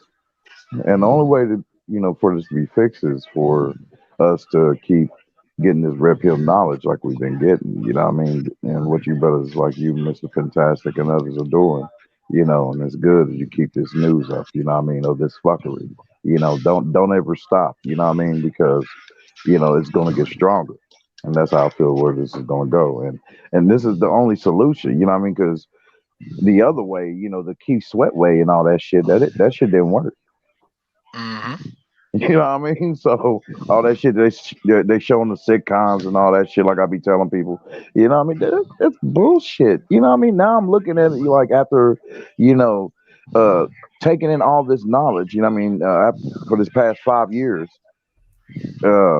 Show you I'm not like an overnight motherfucker. Nah, I've been at this for 5 years. I've been listening to y'all niggas for a long ass time. And yeah, and now it's like I look at this shit, I'm like, oh my God. Especially looking back at fucking Boomerang and shit like that, you know what I mean? And you look and you be like, oh my God, that nigga's a simp. Mm-hmm. Never again. Hey, hold on. Wait. Hey, are y'all? Am I still on YouTube? It's still saying I'm on YouTube. I'm good. Zone is saying it's down. It's not down. Zone is live. Hold on. Let me see. No, we good, Zone. My shit live. He has to refresh his screen. Yeah. Zone. Yeah. And, okay. Zone, you scaring the hell out of me, bro. You look goddamn Asian nigga. All right, cool. You gotta be better, man. You gotta be quicker than this, Zone. I was like, damn, bro, we done kept it pretty clean. Go ahead, Ray. My bad, bro. Go ahead. Yeah, bro. I'm not gonna keep it long. You know what I mean? I'm gonna share this here. You know what I mean? Because I like hearing you other brothers. You feel me? Hey, I greatly appreciate it, brother. Greatly appreciate it. So, but I will say this though, it's like motherfuckers need to stop hating on motherfuckers that want to go overseas. You know what I mean? And fuck with something. You know what I mean? Hell, she still got black in her. You know what I mean? But boy, I'm like, what the fuck? She got that even tone copper skin. Damn it. You know what I mean? Like, boy, like nigga, for take a bite of crime. You hear me, nigga? No. Yeah, and she's feminine too, talking to you nice. You know what I mean? Who the fuck, man? Nigga, that's why Samson failed, basically. Shit. Because of that, that feminine nature. You know what I mean? She put that feminine nature on his ass. You know what I mean? That true feminine nature. Yeah, man. So, yeah, and therefore, you know what I mean? And a lot of sisters, and a lot of motherfuckers too, a lot of women that know that, they use this fake femininity, you know what I mean, to get their way, hence strippers and all that shit. So yeah, man, you know what I mean, motherfuckers just gotta like keep watching these motherfuckers, man, and check their ass. So they really exploit their own feminism, really. That's really what it is. Yeah, man, you know what I mean, and I'm cool. And there's motherfucking chicks out here, dude, that will like lure your ass in a house and shit, down, and it's dark and shit, and your ass end up getting jumped by 4 motherfuckers. You know what I mean? I'm from Naptown, dude, and right. To get your ass robbed. Nigga, you want to be Superman and shit. Yeah, you know what I mean? I'm from one of the parts of on the map, damn it, you know what I mean, of hard times, you feel me? And up, boy, I tell you, nah, I'm good, bro. You know what I mean? And as soon as a chick come at me with that Tiffany Haddish kind of fucking attitude, and no, you're dismissed. You know what I mean? And motherfuckers want to talk about high value woman and this, blah, blah. Okay, look, what was top tier of that high value woman shit? I'm gonna tell you this right now. She got to have, and this is ultimate. She got to have a tight coochie with motor control. If her shit's blown out, you gotta go 50 clicks this way, nigga, and then 20 miles to the left, and then turn right, nigga, in order to find her walls. Because damn it, she wants to screw half the fucking nation. Fuck you. I'm good, bitch. You can kick mud. And with that, I pass. All right, man. Real quick, man. Hey, listen. So apparently, shout out to Zone for letting me know, and shout out to David Johnson. So let's make sure we're extremely cognizant of what we're saying, because from what they're saying, it was an attempt on the stream. I did have a big drop in numbers, because I guess it kicked people out, because I was at 250 and now I'm down to 146. So if you guys could share the stream for me, please, everybody that's in the chat, reshare it so that people know we're still here. I guess YouTube did try to kick it off.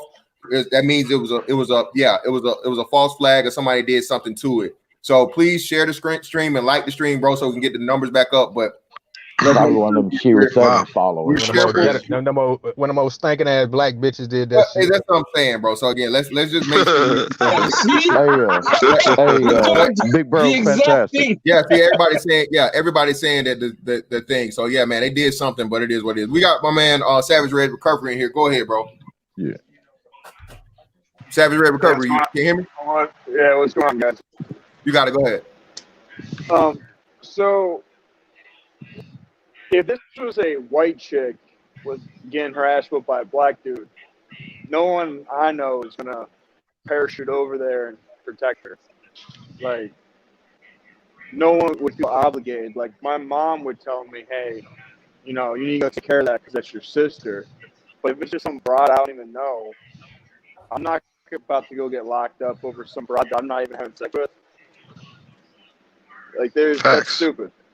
So hold on. So you as a white guy, right? And you so this is one of the things too where I tell you niggas y'all can't get scared when the white man come over here, because see, now we have proof from a actual real live white man that says these black women are lying. The white man don't have this protect every bitch code. They don't have this, it's an interracial relationship going on. So, and this BABG, a motherfucker like me, is whooping on Becky. So I got to go over here and save her. He's like, hell, I don't know. That's her business. Why am I gonna fuck up my freedom or my life over a bitch I don't know? So Savage Red Recovery, brother. I'm glad you here. Well, is he speaking for poor white men or white men Good that point. Well, Oh my God. Well, hold on. Not all white people's opinions matter. Well, hold on. Wait.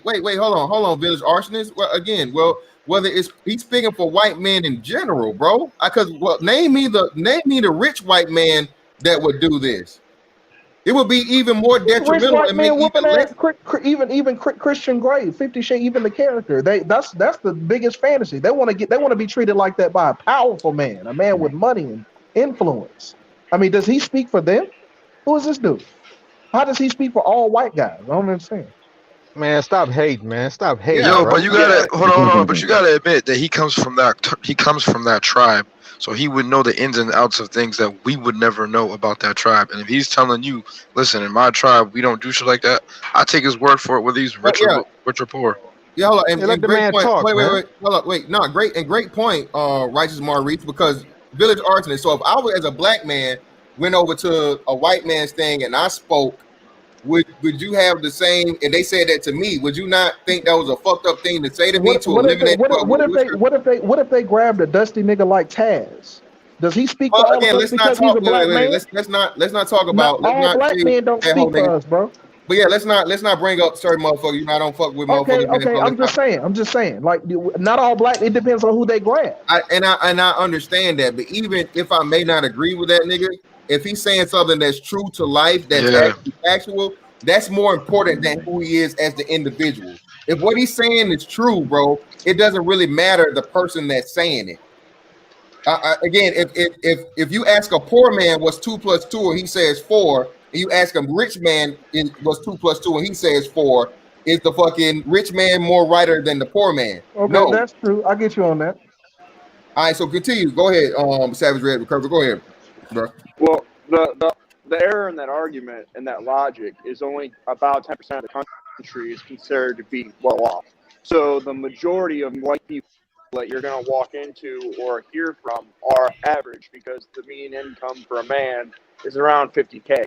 So pretty much 90% of the people that you meet are making around 50K. And I know for a fact that some rich dude isn't about to come out of his fucking ivory tower to come down and get a lawsuit. Look what happens to any rapper or any NBA player that has a fight started with them, and they end up hitting the motherfucker after the first time they get hit, and they still get sued. So no self-responsible person is just going to be out here whipping people for women they don't even know. It makes no sense. All right, so the most important part of all of this is that this proves the misnomer, because see, black women try to say the same thing, that white men are just out here being real life motherfucking Batman and Tony Stark. A nigga got Savage Red Recovery. How many of your friends got the motherfucking Mark III armor, bro? You know anybody with the Mark III armor? know this I don't know. I don't know. Under Armour. You don't know? You don't know any, man? Nobody got the motherfucking arc reactor?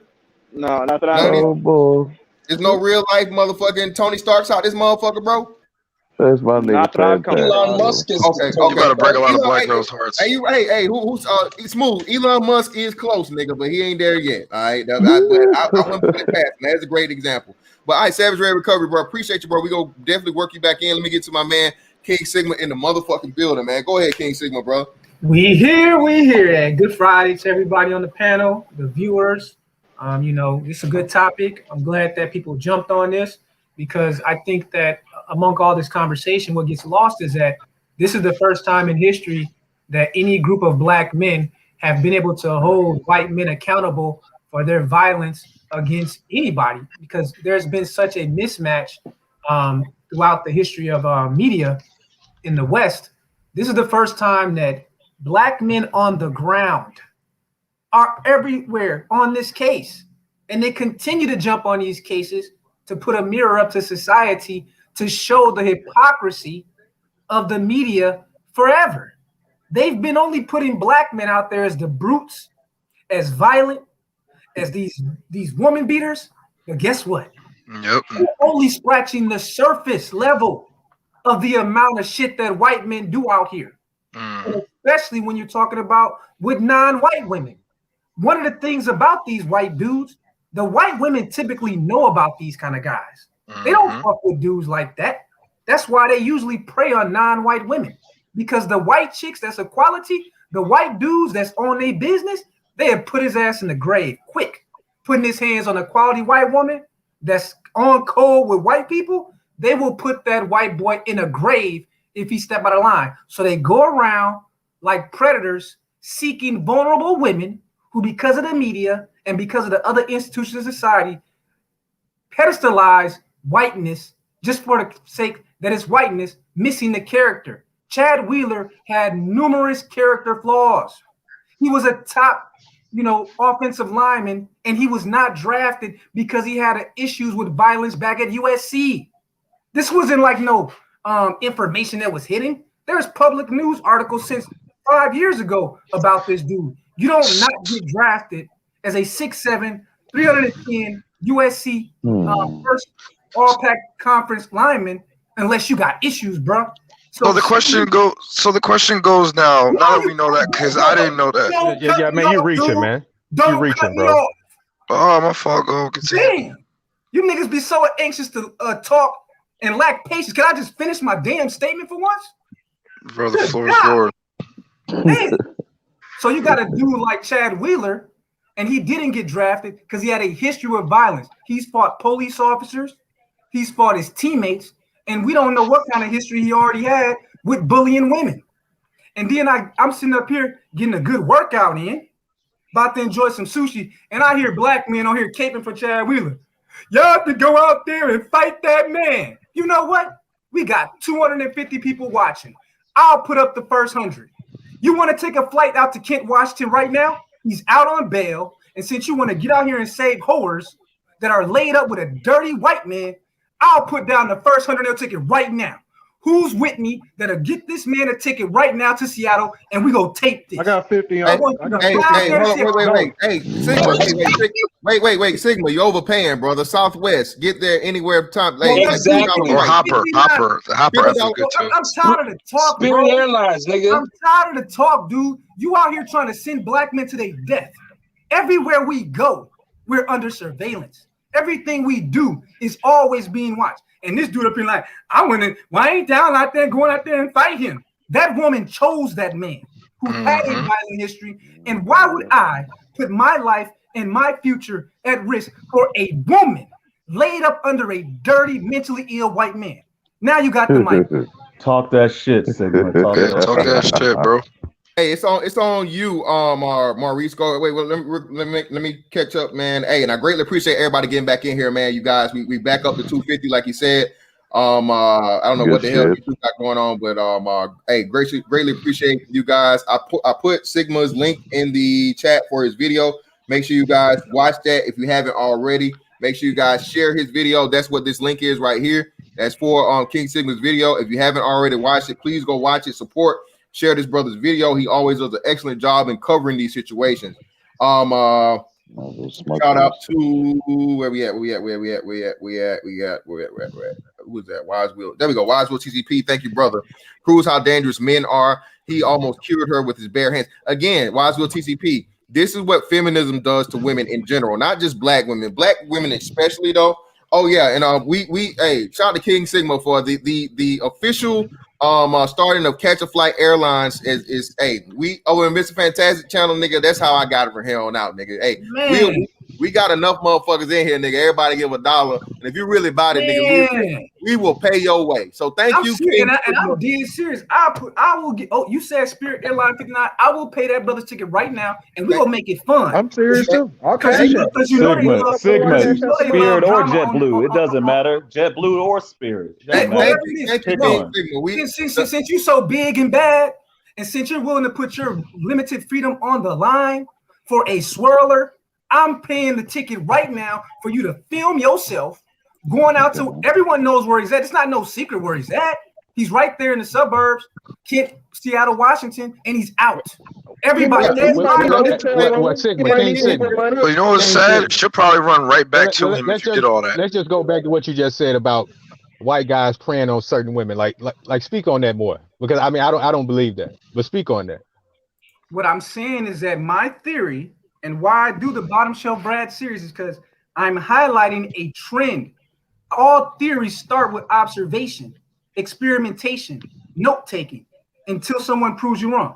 I've been gathering cases, and I've only put out like 13 of what I have 20 more cases, and I'm noticing a trend in the kind of white dudes that gravitate towards non-white women on average. Doesn't mean that every white man that deals with a non-white woman is mentally ill, but what it means is that in any sexual marketplace, there are the most desirable women, the kind of desirable women, and the least desirable women. Within any racial group in the West, especially America, because there's racial conflicts and animosity, the best tend to go with the best within their ethnic group just because of class reasons and proximity. So when you have a lot of these dudes, and I'm in one of the biggest interracial cities in the world, so I watch it, I see it, and I see that you hear black women throughout the social media, and they talk about what they desire in a male, and there's all these characteristics when it's like a black male.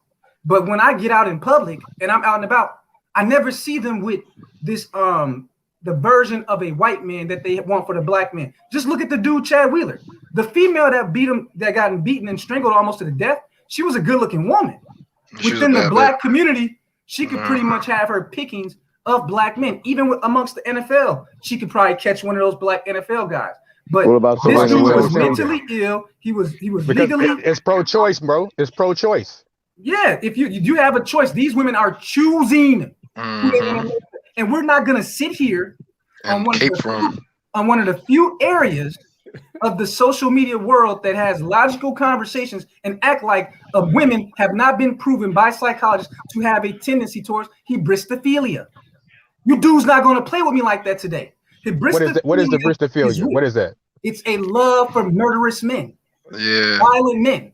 This is shit. Okay, love for bad boys. Okay, man. A lot of women like that. On a different level, though. On a different level.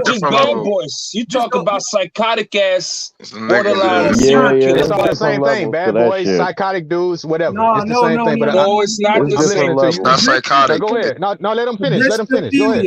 Hybristophilia is not just a liking of bad boys. Hybristophilia is a clinical condition of being attracted to murderous men like Charles Manson. Give you an example. Okay, stop right there.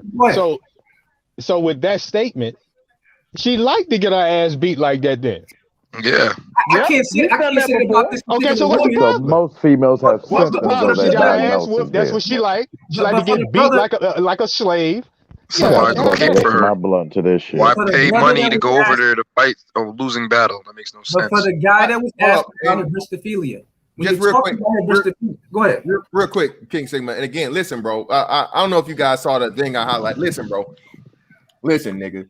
This is a 6'7", 318-pound professional NFL player. Yeah. A nigga that, or a guy rather, that fucking wrestles, tussles, pushes, and pulls on other 300+ pound grown men for 48 minutes, okay, at the professional level, okay, or okay. So for all you niggas out here talking this, you would this, you would that. Again, you're going to catch a murder charge, or you're going to catch a hospital bill. It's either going to be a murder charge or a hospital bill. It's only going to go one or two ways. Get him some money for a taser. Yo, you know what I find funny about it? The thing I find funny is that they see big ass Mr. Fantastic, right? And it's always the little squeamy dude that's like, like you know, they see big ass Mr. Fantastic hitting the heavy bag, right? So they building the case for him to go get his ass kicked for them.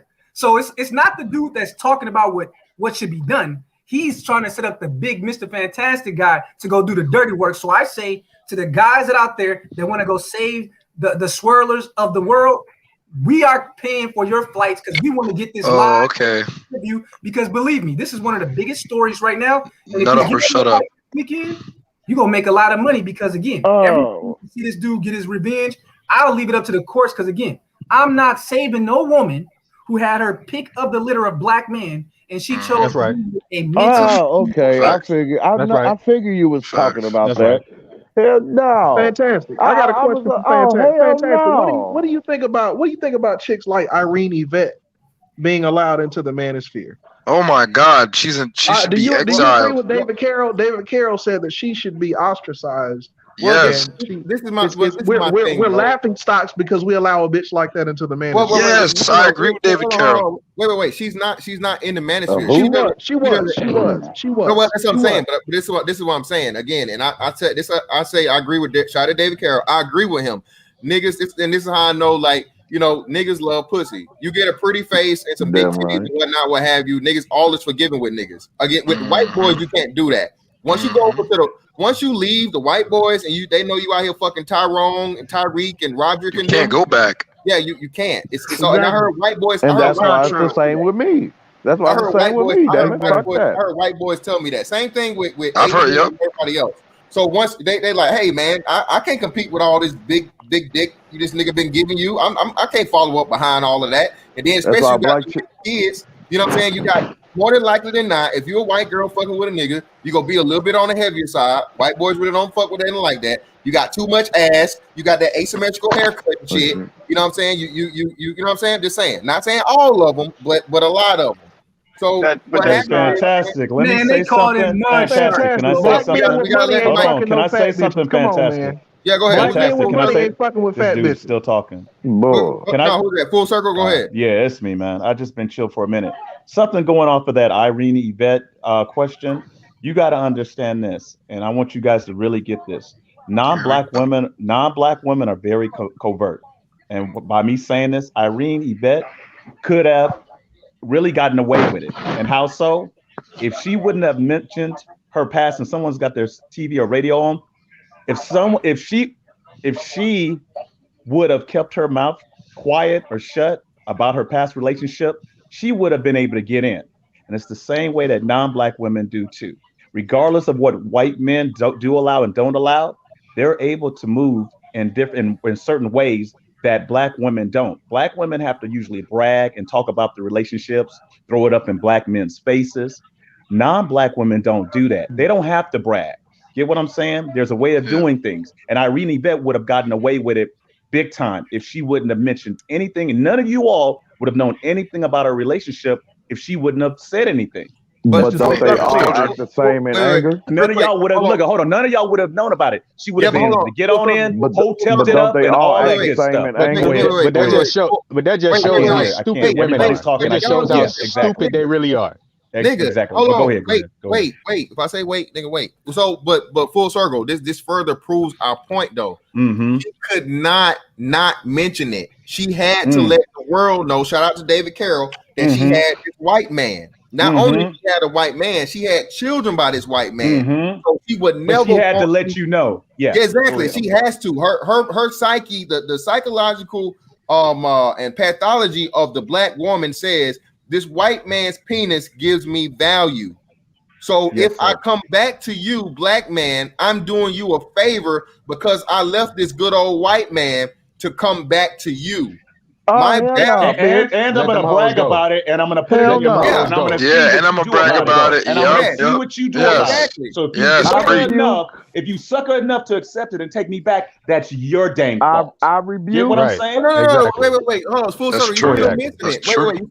You're still missing it. Full circle. It's not a Go ahead. sucker. You're not a sucker if you take her Hell back. no. You're smart because again, her value has increased because she's been Bullshit. had by the white man. That's why. To Bullshit. her. But how does To it? her, But in how her does the mind, full community circle. take In that? her I mind. get what you're saying, but Maurice, go ahead. not just in her mind. This is black women all across the board. Again, this is why we're having this conversation. As King Sigma said, when it comes to that white man, the white man does no wrong, even when he's a fucking psychopath with violence and mental health in his history. Clearly, this woman, like he Right. said, this woman that's with him is moderately at least at the very least moderately attractive. She's better than average at best. She could have had any black man of the same level or whatnot, right? This is what I'm saying. But what did she do? She still chose the abusive, psychotic white man over the black man. And this goes back to what people say all the time. I would rather be the white man's whore than the black man's queen. That's the truth, bro. That's All right, but Okay, so I gotta fantastic. Going hold back on. to Wait, that sucker part. hold on. I'm going back to the David Carroll part. Hold on. That she got back in. That she came in. Let Who's her fault ass go. fantastic that she came in? That was the part that I was getting at, the sucker part. I'm not saying that black men are suckers, but it's going back to the gentleman on the panel who asked that question. This is happening across the board. We find out things. Some women can't keep their mouth shut. They have to let you know by bragging. And then when it's put out there, there are men that say, well, come on in. Come on in down to the Price is Right. It's all good. There's Well, men across the board. you gotta look at it like this, Men bro. accept that. Go ahead. You gotta look at it like this. Like, say for example, we in ancient time, and say our two tribes got married.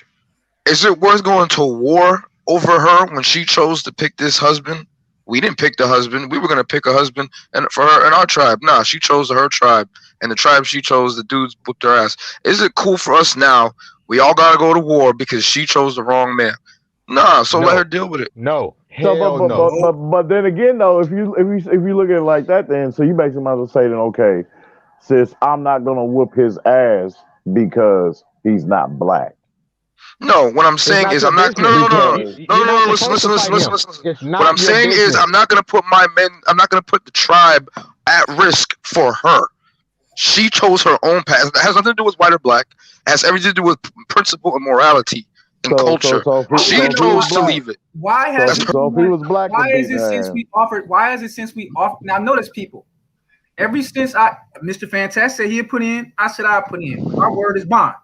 Notice that the brothers that was on here caping, ready to put life and freedom at risk for a swirling slut, are not stepping up to the plate to take that plane ticket. Nope. This is why black men can't. The tribe. We got Uber money, we got pizza money, hotel money. Yeah, man. We got bail money. Black men got to start owning their shit. Yeah, right. Don't be stupid, man. If you want to get out there and save a woman who would spit in your face, if it wasn't for black men, if it wasn't for black men here on social media, the media would have never jumped on this story. It was black men on Twitter, on YouTube. That Black men from the tribe. The black men from the tribe. When Jason Roger Pope was out there spreading AIDS to possibly 1,000 women, it was black men. Nobody knew about that. Nobody knew about that for a while. Black woman, the same black woman. It took a black man to get the news out. That's real talk. For all you, I want to catch a flight, guys. While you sitting up there in the report, you know what happened? That swirling broad would walk past you with her bottom shelf, Brad, would give you a mean look and spit in your fucking face. Now you knowing that you coming out there. Oh my God. You know what, King Sigma? You know what? King Sigma. I wish a bitch it doesn't matter what city I'm in, bro. It doesn't matter what city I'm in. I see black women kissing white men's ass all the time. And they always look at us like we ain't shit.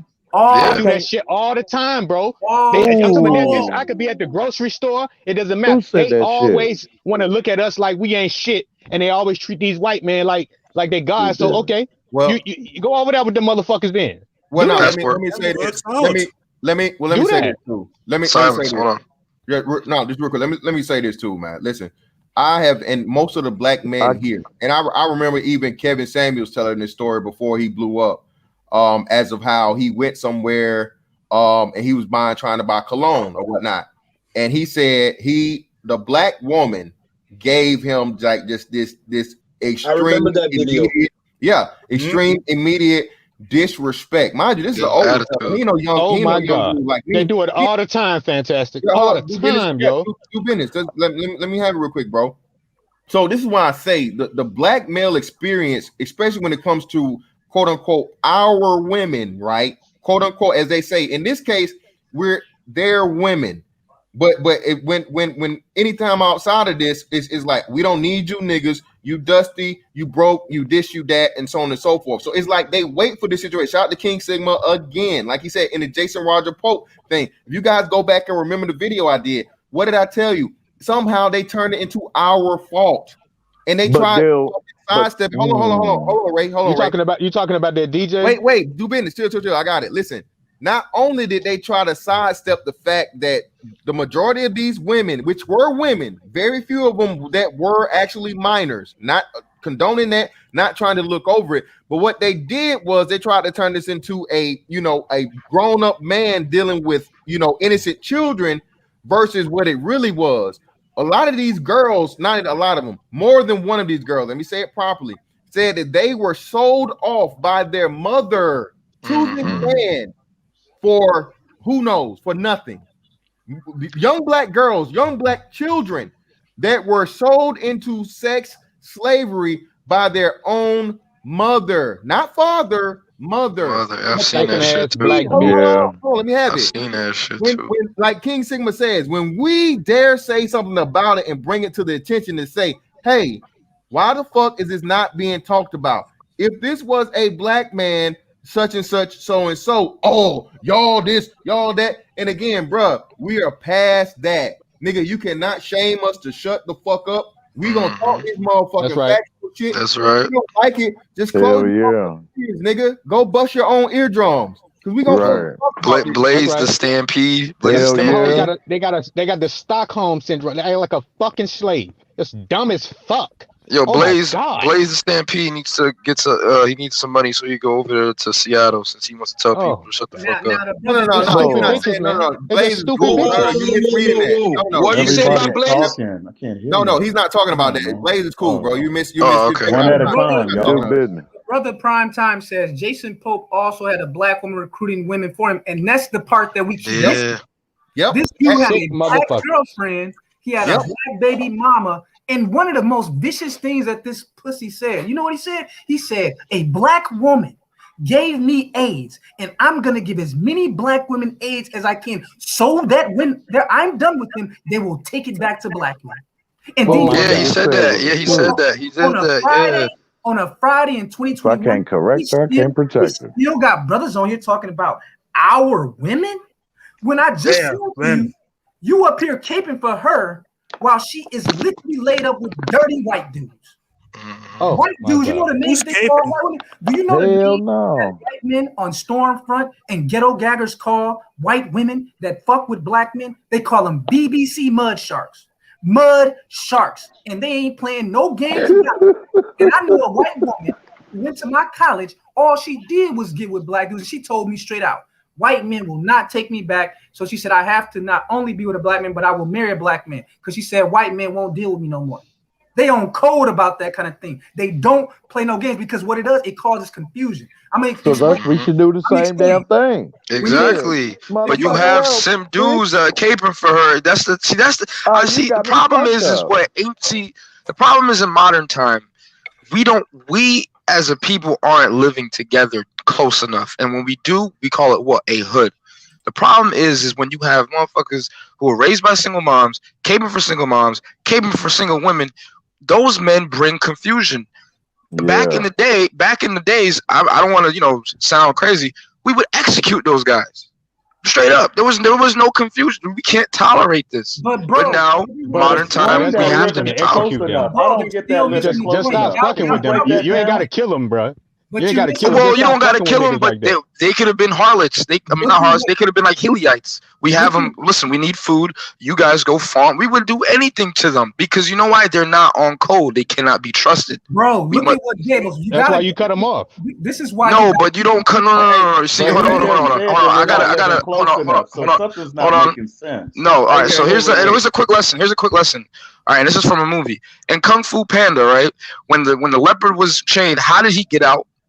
He got out because the guy got worried of seeing a vision of him getting out, not realizing, dude, you're gonna let this enemy out. Panda. Hold on. What I'm saying is, depending on how you treat your enemy, is how it's gonna come back to bite you in the ass. That's why when you said cut him off, no. We cut them off, but we have them on strings. So you're saying because of how we treat our women, there's no need to use them. If they're not good, then just cut them off. What you gonna keep them around for? What do you mean? Right, I'm confused. I'm not talking about women. I'm talking about how men, how simps, blue pillars, they cape for women. What I'm saying is. You could cut them off. Listen, hold on. Listen. What you doing watching Kung Fu Panda with your? You could cut them off, but the problem with cutting them off is if they retaliate, they'll join your enemies. What I'm saying. Are you talking about black women, or are you not talking about black women? Are you talking about pandas or the? I'm talking about simps. I'm using Kung Fu Panda as an example. If you were smart, you would have heard that. Okay. But I guess not. Okay. But even if it is a movie, there's a bigger lesson behind the movie that you could use in real life. So I don't understand. Anyway, I got real quick. Let me read the super chats real quick, and then we're gonna get back to King Sigma. Then we're gonna move around to my man Cool Kamasi. He hasn't said anything yet. Hold on. Shout out to David Johnson. If I can't correct her, then I can't protect her. Exactly, brother. Appreciate you for the 5. Damn right. That nigga said, right. Hey, man, again, a lesson can be learned from anywhere. Maurice is he used to be young Maurice. Now he's righteous as Maurice. The nigga's young, man. Kung Fu Panda he's of the age, nigga, when it came out. All right, he was a kid then. Y'all chill. Yeah. So go ahead, Cool Kamasi. It's on you, brother. Appreciate you. Hey, what's up, Chad? Man, you got it, Cool. Because he cut me off. Go ahead, bro, dude. Go ahead. But what I was just trying to say is this, dude. Look, there's risk. The whole world that we live in now, more than ever, is controlled by ideas and philosophies and messaging, right? The danger of what these swirl concubines are doing is that it's one thing if you just date interracially, you a woman that just dates the man that you like, but when you are online getting paid and pumping millions of dollars yearly into propagandizing women to look down on black men, not knowing that it has indirect 6 degrees effects as well as the whole society starts to demoralize and look down on black men as well. And you're going to come and ask black men to save you. If you want to know how simple this thing is, go ask black women right now on the internet, do you believe that they owe allegiance, obedience, and putting their life at risk for a black man that's with a non-black woman? Black women, you know the funny thing is, you dudes think that you're so smart and tough. These women are smarter than you. Those women will look you in the face and spit in your face. You ask her, a black woman, is she gonna risk something for Becky and Karen? If she sees you with Becky and Karen, she don't care if you get hit by a car. You dudes, this man is nutting all up in this beautiful black woman, beating her against the wall, strangling her to death on some slave play, and you got this cat on here ready to put on the cape and jump clean to Seattle. To fucking Seattle. But we'll talk about Kung Fu Panda. Fuck out of here. Fuck out of here, bro. And by the time you get there, bro, she gonna be right back with that dude. And you're not gonna come to the door. She gonna come to the door. She's 5'9", right? You might be much taller. And she gonna be looking at me like, what the fuck is you doing here, nigga? And he gonna be in there. He gonna rescue you. I'm here to save you. Yeah, you dudes is silly, man. You dudes is gonna get put in a graveyard over a nothing ass woman that would not do anything for you. And again, this is where black women are with, because they will tell you straight up, if you ain't with one of us, you not a part of our group, we ain't dealing with you. But you got black dudes. While this story is going, talking about, I'm gonna put on the cape, I'm gonna go to Seattle. Say it again, Sigma. This white boy who's laying up with a beautiful black woman, doing all kind of Harriet Tubman slave play type shit with her, and you gonna show up to the door talking about, yeah, I came here from California, I heard you got beat up, and she would be got a black eye, ice And on he's the dirty as hell. Dude, what about the black dude who destroyed that nail salon for the black women? And guess who arrested black women? Arrested by black women, bro. Yeah, bro. So it's the same shit. Like, no, bro. She want to go over there. Let her What do about what she the want. black men in Tulsa who went out there and protected those women with the weave shop? And remember how they did those black men, those boomers? Those boomers were out there like, you black women, don't come up in this Asian shop. Stop giving your money. Man, those women were lined up. Headed by a light-skinned one. The light-skinned one was the leader. Was the main one talking her crap to the boomers. The light-skinned one was running her mouth. Don't forget that. Crazy. Mess. And you got brothers on a panel in a critical thinking black male space, and we having a debate about if you should save or not save.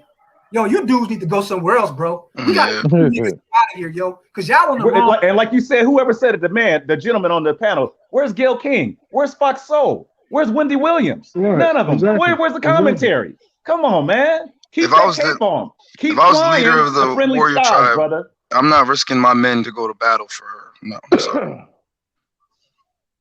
And a lot of your red pill white brothers are silent on this bullshit too, by the way, this double standard. For you niggas that think these motherfuckers are fucking friends. I don't believe that. I'm not racist, but a lot of these red pill white boys are full of shit, man. I'm sorry. They don't speak on shit like this. Well, hold on. I mean, at the end of the day, it's none of our business. At the end of the day, it's none of your business. No, wait. Listen. Wait. And Smooth, you hadn't said shit in a minute, so yeah, Smooth, I'm gonna kick it to you after this, bro. Appreciate your patience, Smooth. So listen, village arsonist, bro. I don't understand like your vitriol. That I'm not concerned about the white boy. Like, fuck him. I don't expect him. Okay, but you acknowledge the double standard with Ray Rice versus this. Yeah, but listen, why does that double standard exist? Listen, it's not a double standard. The guy lost his job. Do business. No, be quiet. Hold on. Listen, village arsonist. Again, whose problem is this? This is not the white man's problem. He don't give a fuck. The white man is just being the white man. The problem here is that black men are getting blamed for some shit that we have absolutely nothing to do with, and black women are doing it. Not white men. The white men not out here talking about, oh, these niggas not protecting they women from us. No, it's the black women that's fucking throwing us under the bus.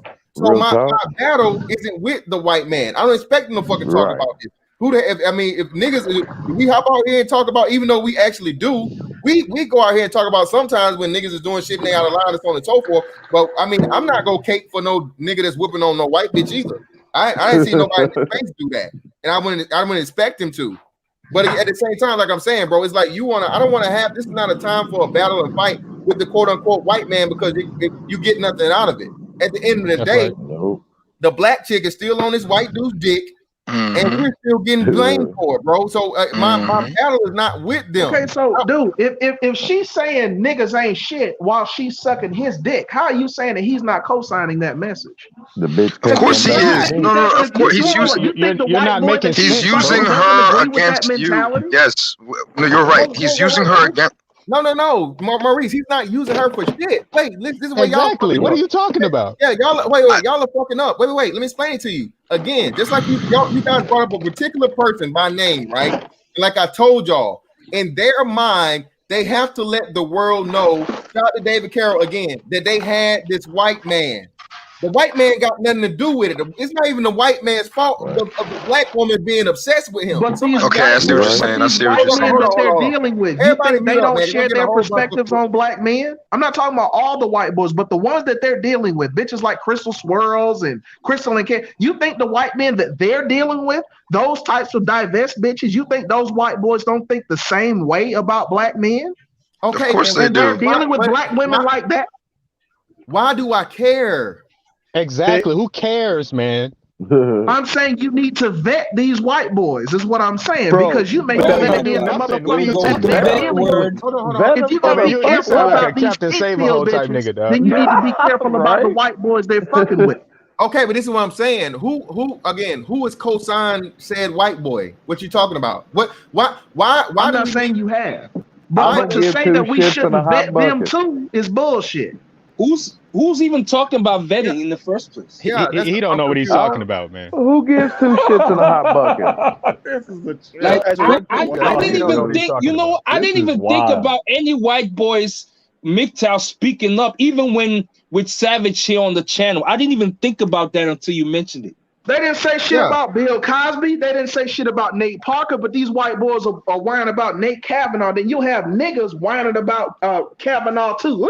They doing Kavanaugh wrong. So wait a minute. Yeah, you got then niggas speak the up for white niggas is boys. stupid, You got right? niggas that'll Again, speak let me up hop for in here. white men, Wait, but they wait, don't do no, it for no. us. See, listen, and see now. I'm glad you said this. Wait. Everybody mute up. Wait, listen. Billy's arsonist, bro. You're on this racism shit, bro. And this is why. No, I'm not racist, bro. Hold on, I'm not no. racist. I didn't say you were racist. I said you're on this racism shit. The white man this, the white man that, the white man this, the white man that. The reason as of why the fucking and you're lying. First off, there are plenty of white men that spoke out about the Bill Cosby shit because the Bill Cosby shit would transcended race. What major red pill white male YouTubers did? Wait, it was bigger than fucking just white male YouTubers, bro. This was people that were on national television talking about this. So what are you talking about? Hold what on. White man did? Oh, what bro, white male has come out for Bill Cosby, bro? Can you stop interrupting and let me finish the statement? Again, you're so blinded by the white man, black man bullshit, you're not listening. And again, you can Google this for yourself. Again, there were white men, white lawyers, white everything that said, hey, we're entering a slippery slope here with this fucking Bill Cosby shit, because if we let this state just arbitrarily say there's no more statute of limitations on something that has always been statute of limitations, this doesn't just affect a black man or celebrity of anything. This affects all men. Period. Exactly. Fantastic. Wait. Amen. Same thing in the case that we're talking about where you brought up the other example with the Kavanaugh. I didn't give a fuck about Kavanaugh being white. I gave a fuck about Kavanaugh being a man that had, again, the similar situation to Bill Cosby, where there's a 30-year-old fucking allegation with no fucking evidence, no witnesses, people that this bitch that was given the fucking claim mixed up and made up her fucking statement. So for the sake of Kavanaugh's not in prison. Kavanagh's not in prison. Bill Cosby is. So again, brother, this it's kind of fucked up for me to say it. But at the same thing, I don't know why. It's with the state of fucking Philadelphia. No, dude, you just missed Fantastic's whole point. Wait. Actually, I do know why. You missed the point. No, he asked the question. Let me answer. Let me answer it properly. The reason why Bill Cosby is in prison is because exactly what I said. They changed the laws and manipulated it for something to be allowed that's not normally done to be done. They used fucking Bill Cosby's own testimony. Somebody mute up, man. I got some kind of crazy ass feedback. They used Bill Cosby's own testimony from a previous case that was sealed. They allowed the fucking case to be unsealed and reused as evidence in the criminal case. That's how we got there. Yeah, and that even goes back further to the point of what I was talking about. This is a bigger man issue rather than even fucking racial issue, bro. So you're on this men united shit. You think we're linking up with these white boys to fight? But it's why you're we have to. We don't have a choice. We have to. Black and white and Fantastic is talking about men, and that went way over your head. Just fucking black and white and Fantastic is talking. Everybody mute up with me and him. Everybody mute up with me and him, bro. You are the only person bringing up white boys, white this, white that. If we're talking about swirlers, we can't talk about swirling without talking about the white boys they're fucking. What are you talking about? Okay, that's the whole topic. But again, you're talking about the white boys in this back and forth battle between the two of us. That's that's not the focus here. The focus is, again, we're talking about the swirling conversation, because even though the black woman makes a choice to leave the black man alone because he's dusty, because he's broke, because he's abusive, because it's all these things, somehow the black man still gets blamed when he's not even in the equation. My point is the white man that she's running to thinks the same way, brother. That's my point. Hold on. You're broadening this out to this whole black-white race dichotomy, bro, that has nothing to do with the same. What are you talking about? Then why is her going to him a problem if race isn't a problem? I get it. again, you need to clean the earwax out your ears, brother. It's not the fact of the matter that she's going to the white man. I don't think any other man here gives a fuck or cares. The problem is that she's on her. blaming us or me and you about her getting abused by the white man that she chose. My And problem white So men the don't talk spread is these about her same mentality. stereotypes about black men, right? White men don't have a history of spreading that same bullshit and propaganda about black men, so, right? oh, hold on. So wait. So now you're going to take the blame off the black woman because this is what I need you to do. I'm saying Darren Lee. I'm saying Darren Lee. They're hand in hand, brother. No, brother. This is what I need you to do. So just like you said, you hadn't heard no white boys talking about this and that and condemning it and all this other shit. I need you to show me the white man, red pill, blue pill, purple pill, clear pill that's blaming black men for this black woman getting her ass. Sandman, Better Bachelor. I've heard if you read comments and you listen to these videos, these white boys all the time take jabs at black men, spreading bullshit. That's not true. About how we That's not true. Stefan Molyneux would make videos talking about how black men out here raping white women and shit. I'm They talking spread about that this bullshit also. Again, I'm talking about this situation in particular. Chad Wheeler. I'm not talking about the history of motherfucking White males have a history of promoting the idea that black. Prove my point. I specifically said I violent. need you to listen. They do the same shit. I need you to listen. He's talking about Chad. What the hell are you not getting, dude? I just Damn. said I don't want to hear nothing about no history, bro. I'm talking about this shit right here specifically. Where are the white men blaming black men for this white man whooping this black woman's ass? Go. Oh, awkward silence. I knew it. All right, let's continue. Smooth. It's on you. Okay, but the black women that are doing it are dealing with white men that think the same way, dude. Are you telling me these black women are going to white men that are woke, quote unquote, and they don't think the same way? Yeah, they don't give a fuck. It's on them. It's about them and their mentality, dude. The black women, man, put the focus on them instead of the white man, like this, blah blah. Like put the focus on them and their functions of why they're doing that shit. You know what I mean? Nobody can say Wrestling Kerrison and these other pink pill bitches bringing white men onto their panels, right? You don't see that, right? And then once they dumb enough to go over that damn fence, and then you will be the dumb nigga to take that heifer after she done had that damn dirty dick, that dirty dick Billy Bob. Making a big deal about it now. You know what I mean? Yeah, you know what I mean? I'm not a hotep nigga, by the way, to the chat. I'm not a hotep nigga. I'm not a hotep at all. But I'm not gonna sit up here and kiss this white boy and let him off the hook either. This white boy's in league with this black bitch to put us down. Don't you get it? They're in hand. He has a point. He has a point. Enemy of enemy. Think about shit like affirmative action. Who's putting these black women in these jobs over black men? Is it the white bitch? The white woman doesn't control this institution. The white woman does not control any institution in this country.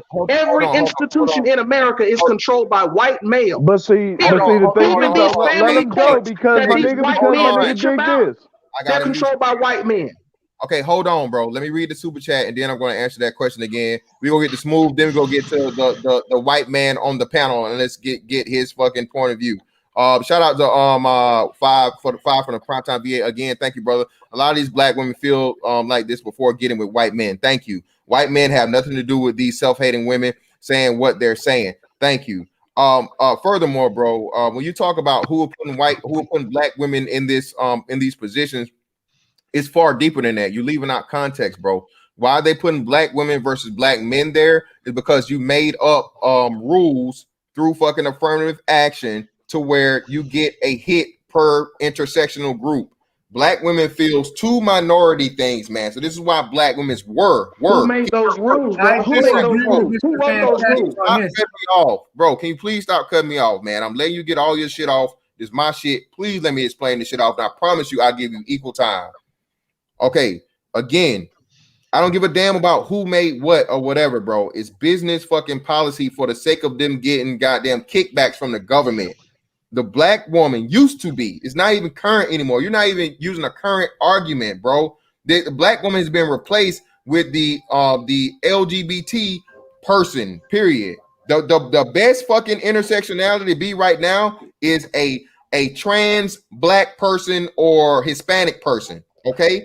So the black woman has even been replaced in that. So you're not being accurate, or you're not being true. Wow. I actually disagree with you on this one, Mr. Fans. I 100% agree with the brother. I disagree with you on this because I think Mr. Fantastic wants to stick to the topic, which is, I get it.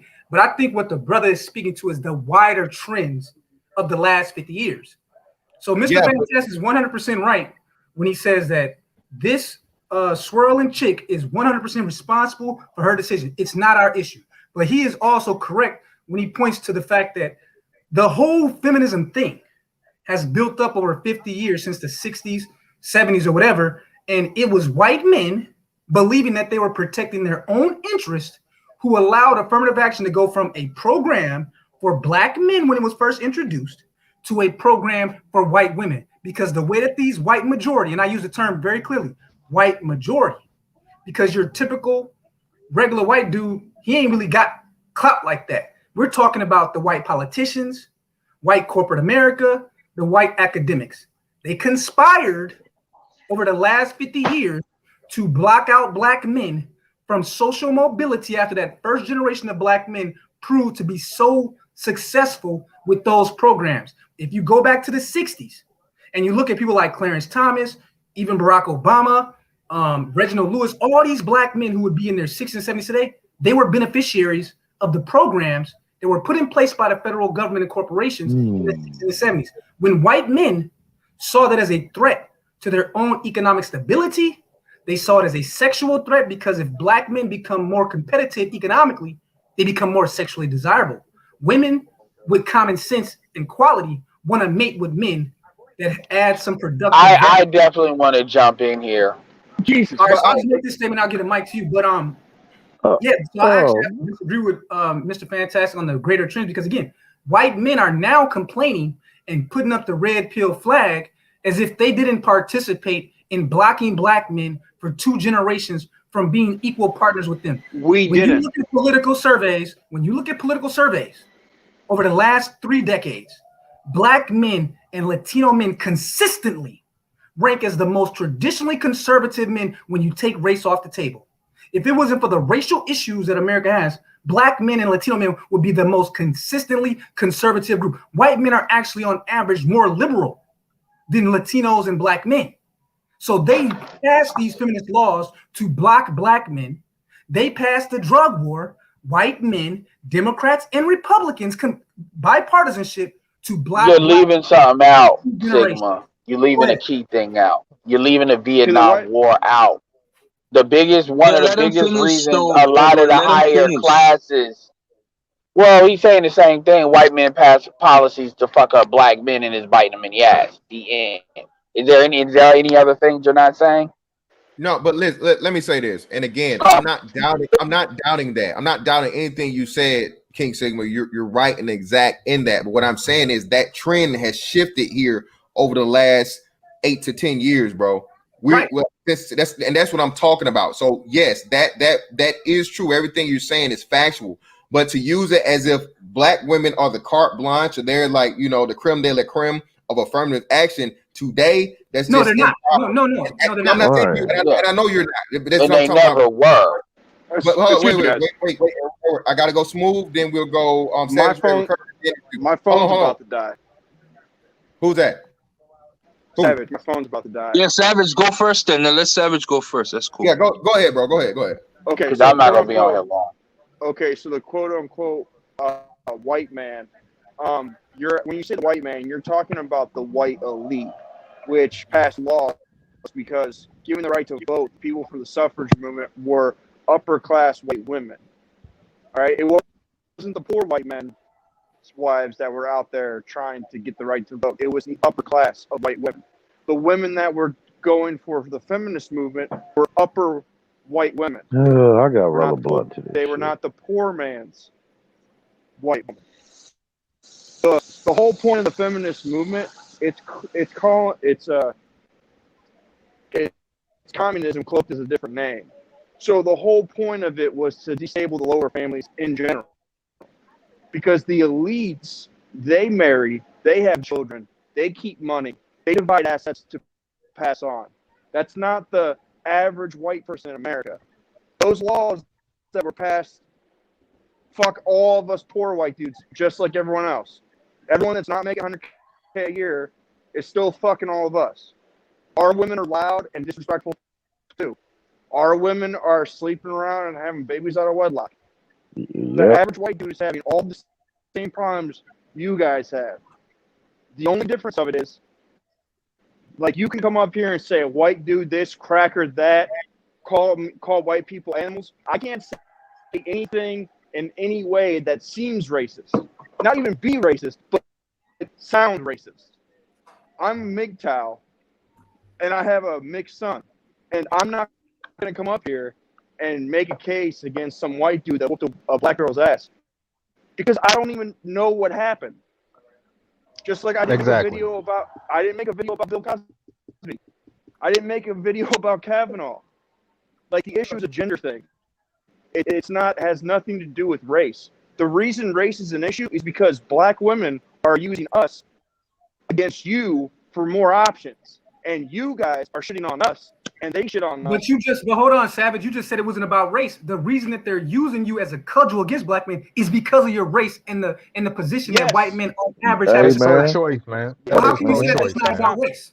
Well, let him come through because then it becomes just deeper. Won't fuck with a white girl because she's fucked with black men. So how you saying it's not about race, but you just acknowledge that a white dude won't fuck with a white girl? That's a choice. All right. I definitely want to get in. So everybody, they turn. Let's stop this whole globalist bullshit. Yes, we understand that there's globalists, but white working class men was no friend of black working class men during the 80s and 90s.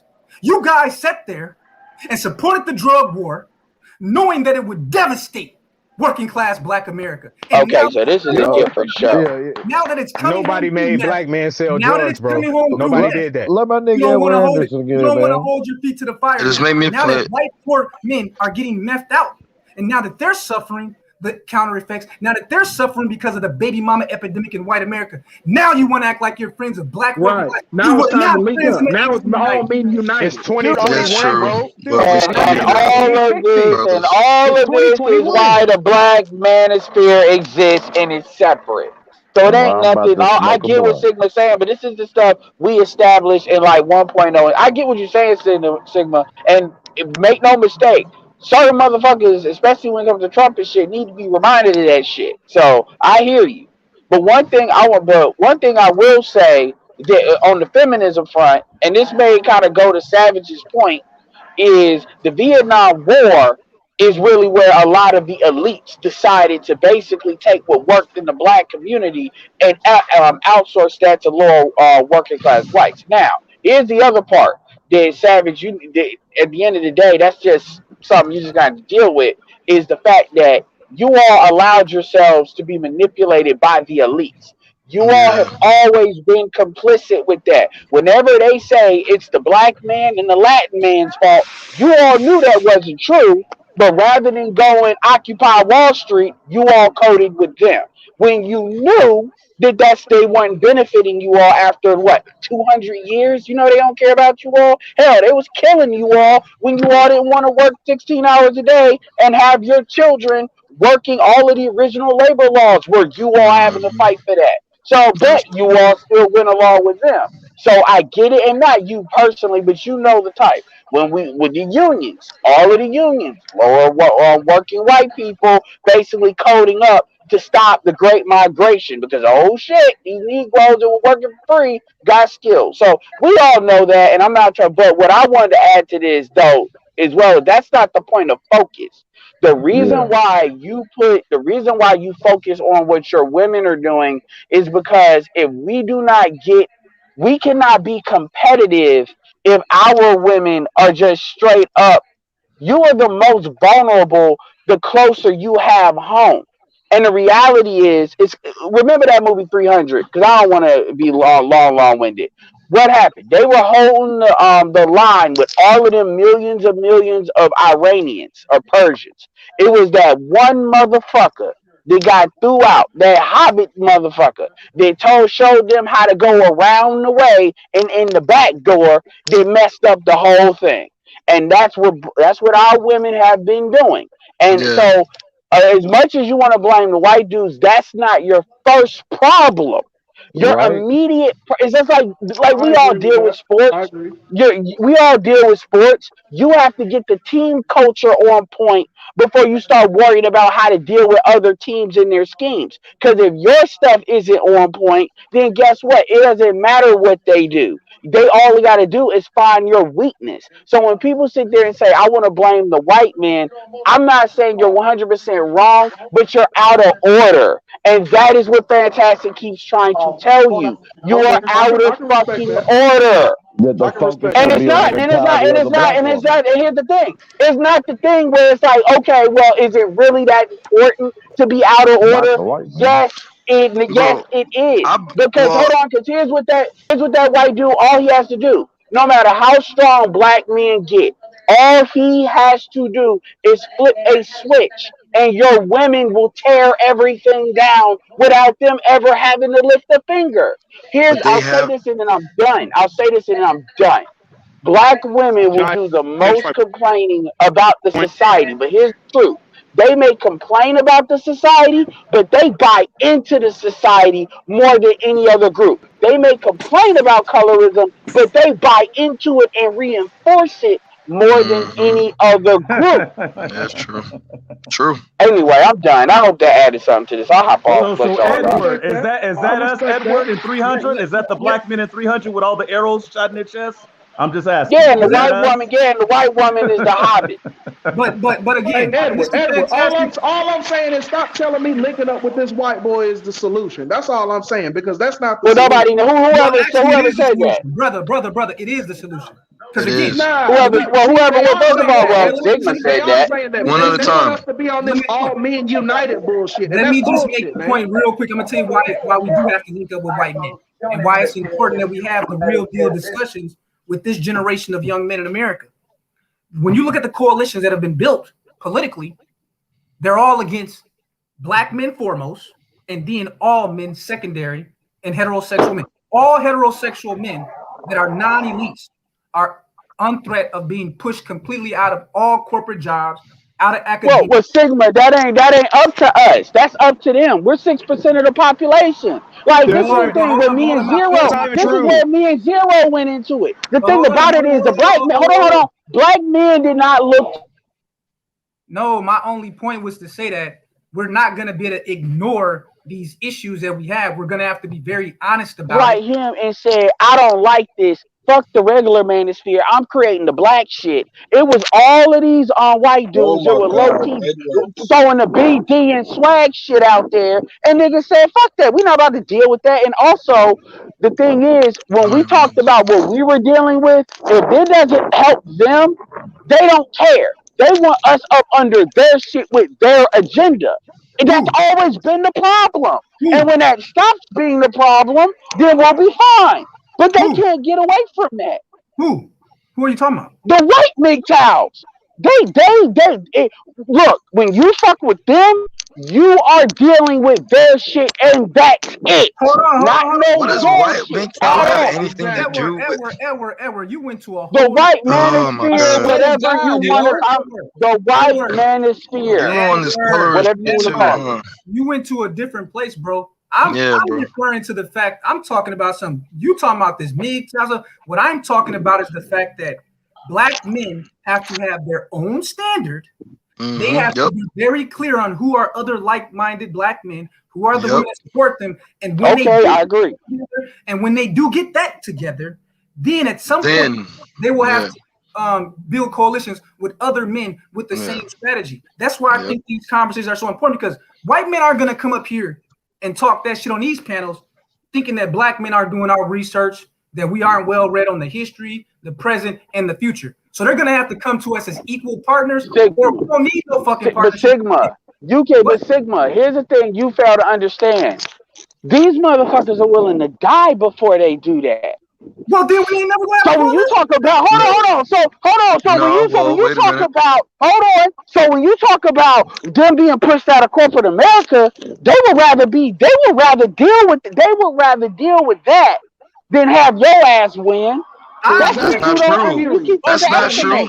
That's not true. That Because is before true. they listen, no, it's not. Because before they hire a gay person, they'll rather hire your black ass and put you in a construction worker job. What are you talking about? Them conservative white men don't like. That is true. That's not true. Gay black men make the same. You mute all y'all niggas up. Hey, hold on, Sigma. Listen, for one, hey, do not say fucking certain shit, bro. We already done had motherfuckers try to take the stream down once. Secondly, I got motherfucking 330 y'all motherfuckers in the building. Like this shit, share this shit, man. Excellent conversation. Let's talk one at a time. Don't say certain shit, Maurice, because, bro, you know, niggas will use that as a reason to try and flag the stream, bro. Alternative lifestyle or whatever else, do not say that. Okay, so we don't trigger the thing. Okay. So I'm not even arguing with Edward about his fact about that they've willing to sacrifice. That's the reason that I brought up affirmative action's history and how white men across the economic strata work together to block black men from building wealth. But what I'm speaking to is after this decade is over. What I'm saying, it may take 10 years, it may take 20, I don't know. But at some point, when black men have their shit under control, their culture is on the right track, their money is in the right place, who build a coalition with? Now, you're saying, well, these white boys would rather die than to build a coalition with black shit, people. we won't need them then at that point. So what I'm saying is it may never happen. I don't care. But my point was to tell Savage that, look, let's not act like poor white dudes didn't play a role in blocking black men. My family worked working class jobs throughout the Midwest in industrial car factories.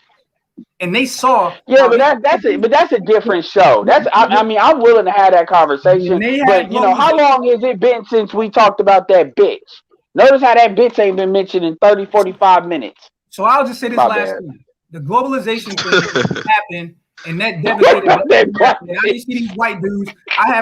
Only white dude I knew that was out there speaking on it was really Michael Moore. Michael Moore spoke on globalization and the deindustrialization of the inner city, but all those white dudes, they were against Michael Moore. We can get back to this Chad Wheeler situation. That's my last thought on that. What about that black German? Like, first of all, I like the woman in which that was done to. I have no ill will, and that is horrible. That is horrible because I know black women that don't have ill will towards black men. That they date everybody. Maybe they ass is flat or they got a cute face. They got a certain look that white dudes tend to gravitate towards more so they can get more cachet there. And so I know most of us don't have ill. That's not what it is. The issue, at least what I thought the title was, is basically on these swirlers / divestors that they want to go out of their way to cover up for this white man. And then on top of that, blame black men. It ain't like we just pulled some story out of our asses. This is an NFL player. And we know if this would have been a black man, this crap would have been, man, Gayle King would be talking about it. Susan Rice would have came out for whatever. She would have came out. Kamala, they be talking about creating new laws. You know what time it is. It would have been lethal. That's because of you really think Kamala wouldn't have said shit? All right, real quick. Wait, hold on. I say fantastic. Where's protect black women? Money, nigga. Let me read the money. All right, I got you. Trade NBD for the 5, bro. 5K last night with the white boys. Shout out to Trader NBD. Appreciate you. Go ahead, Edward. I'm gonna say this, and then I am gonna hop off. Where's protect black women? Go see how much that protect black women hashtag is that motherfucker is trending. I bet you it ain't. No. All right, I'll see y'all later. Appreciate y'all let me out. Protect black women till a white man whoop their ass. Then it. Yeah, exactly. Where's Me Too at? Who asked the question? Hold up, somebody trying to go that went for a minute. Yeah, go ahead. I was trying to go real quick. Go ahead. Yeah, go Savage, ahead. Savage, can I ask you a question real quick? And Savage, you there? Savage. Okay. Savage, there you go. You're unmuted. All right, Savage. Savage, if your white sister or white cousin was attacked, would you go after them? The person who attacked them, correct? If it was my family member, if it was my family member and they were in the wrong. Okay. Now, with that being I'm not gonna let my cousin whoop on some dude or pull a knife on some dude. No. Let's just use this case for example, right? You didn't know the story, you just see the result. Now, I think we talked about it earlier. It was a gentleman that said he would go catch a flight or whatever. I think Kick Sigma and Fantastic would pay for that flight. I don't think that person is your family member. Whoa. Let me slow you down, bro. Do not say that I was the one going to catch a flight to save a swirler. I was the one. All right, just pay for us. Yeah, relax, man. So all I was saying is that there's a difference in the mentality. Usually, the pro-black mentality is like they don't even care if it's their family; they ready to pop off. Versus what Savage said, if that's a family member, they will go try to see what's going on with that situation. But the problem is that so many times we hear bros saying, especially pro-black bros or whoever they may be, "Oh, I'm gonna catch a flight. I'm gonna do this if a white boy does this to the black chick," and I'm like, "That's not your family member. What's going on here? Like, you're willing to put yourself in danger in a place that you don't even know over a chick that's not your family, not your wife, not your daughter, whatever. You sounding crazy." That's all I was trying to say, and that's all I was trying to ask. And that was going to that conversation. I'm gonna step off real quick. Thank you. All right, appreciate you, bro. All right, shout out to Zero, bro, for the $9.99. The high key caping for black women. The racism talk is cold for letting them off the hook to go into PTSD mode. Responsible parties to the racism detailing are the problem. And that's what I'm saying, man. Listen, I understand there's a racial aspect to this, but right now, like I said, us bringing this up and trying to have the battle between, the battle of the black man versus the motherfucking white man, WWE, fucking WrestleMania 37.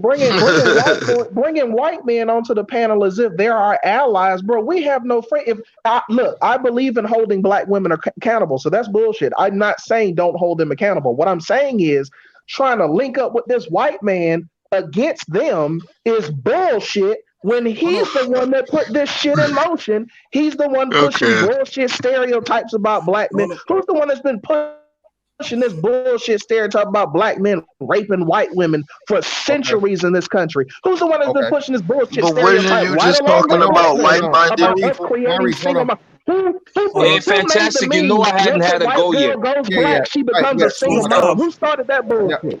So I'm gonna let Smooth go and I'll respond to everything you're saying. Go ahead, Smooth, bro. You've been waiting patiently. Appreciate you, Smooth. Yeah, man. I just it's unfortunate because Zero kind of already put it up in the super chat and all of that stuff. Because I also believe that this whole shit about the white dude and all that shit, that's some deflecting that shit, bro. Because at the end of the day, nobody was talking about white. Nobody was saying none of this shit. You understand me? We all know on this panel that this is a issue against men in general. You understand what I'm saying? And in this case, okay, I know against black men and all of that shit with the double standard. But again, you understand me? All these issues that we talk about here in this space and these serious issues that we talk about, they deal with men. Anytime you throw race in the mix, then you causing more of a quote unquote divide because it deflects from what the actual topic but you at just hand admitted is. there's a racial double standard. You just admitted there's a racial double standard. Look, the policies that is giving the women all this power that they fucking have, that they have 80% of the vote, doesn't give a fuck whether you're black or whether you're white or whether you're Chinese. If you have a fucking dick, then you in trouble. End of fucking story. Speak on it, That just started with white men, though, dude. That just started with white men. It's always been like that for us. It's just. But what does that matter? But what does that matter now? Right here now. What does that matter? Because when it was only hitting black men, they were cool with it. Now that they're getting kicked in the ass too, now it's all men united. That's bullshit, dude. Wait, man, hold on again. Yo, dude, you contradicting yourself. Yeah, wait. No. Again, and then Ray, I know you got a question, bro. I'm gonna let you ask the question. So, all right, Village Arsonist, you saying that helps how? How do you acknowledging that and bringing attention to that help us get to the goal to fix it? Go. What did you say? I said you bring. Oh, stop! I said you saying that, acknowledging it. How does it help us get to the road to fixing it? Go. Well, here's the thing. What I'm saying is the solution to solving this issue between black men and black women is not bringing white men into it. That's certainly not the solution. And that's what you guys are advocating. You guys want to, we're having this issue with black women, but let's go link up with white boys to help fix this problem. I don't understand how that's the solution. Okay, Who links up with white boys? Yes. Wait, Smoke. Again, brother, you're the one that took us down this racism road first and foremost. So technically, Pink You Silver, guys bro, are acknowledging the hold racial on. double Wait, standard. You just wait. admitted that if this guy were Bro, black, he would have been You sound treated like a girl. differently. As a Everybody man, said bro, that. Maurice, don't do that. Listen, bro. As men, wait. As men, what do we know? Village arsonists. The world is double standards is a part of life, bro. So to complain about and to say that there are double standards. Oh my God! Somebody doesn't mute help. their TV or their background. I did We it. can talk. Chill. I got it. So for you to say that adds nothing of consequence, bro. I mean, it adds nothing of value for you to say that. Furthermore, again, where do black men rank as the majority in anything important that you would need in order to get the things done that we need done? Fantastic. Nowhere. I'm not the one that acknowledged. You guys, when I got here, y'all were talking about how Ray Rice was treated differently. I'm not the one that brought race into it. Yes, you did. From this why was Ray Rice treated differently? Why was Ray Rice treated differently than this guy? Irrelevant. That's irrelevant. Why? What? Then why talk about it, bro? You talking about it? But you're the main one talking about it. That's why I said you're contradicting yourself. You brought it up, bro. Now, Brought the colorist shit up, bro. Now you forgot. Hold up, bro. The whole. Hold up. Wait, bro. I don't know. I didn't bring up Ray Rice. That's a damn lie. I didn't bring up Ray Rice. It don't matter. You brought up colorists. You're mixing the print, bro. Hold up. Stop, bro. You're mixing up the fucking premises of the reason why things were brought up, bro. Okay. Again, this whole thing rests on black women taking the motherfucking opportunity to throw black men under the bus. Ray Rice was used as an example of, yes, anytime a black man messes up or fucks up, especially on domestic violence shit, he's going to be propped up as the example and the stereotype motherfucking painted and reused and all this other shit. And the white male dominated and owned media doesn't help with that, right? What does that saying that what does saying that fix? Do you have a time machine, my nigga? Do you have a time machine to go back? Hold on. CNN, NBC, Fox News, all of these networks are owned by white people, and they help with that Ray Rice shit. Oh my God, bruh. And again, I'm going to ask you, what does you saying about that change? Nothing.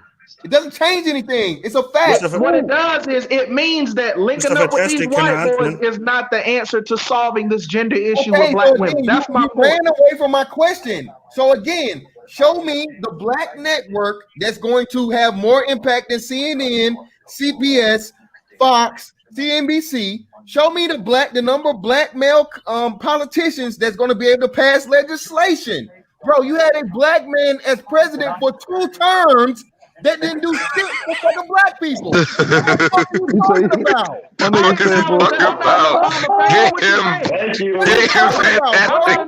My nigga said for 2 terms.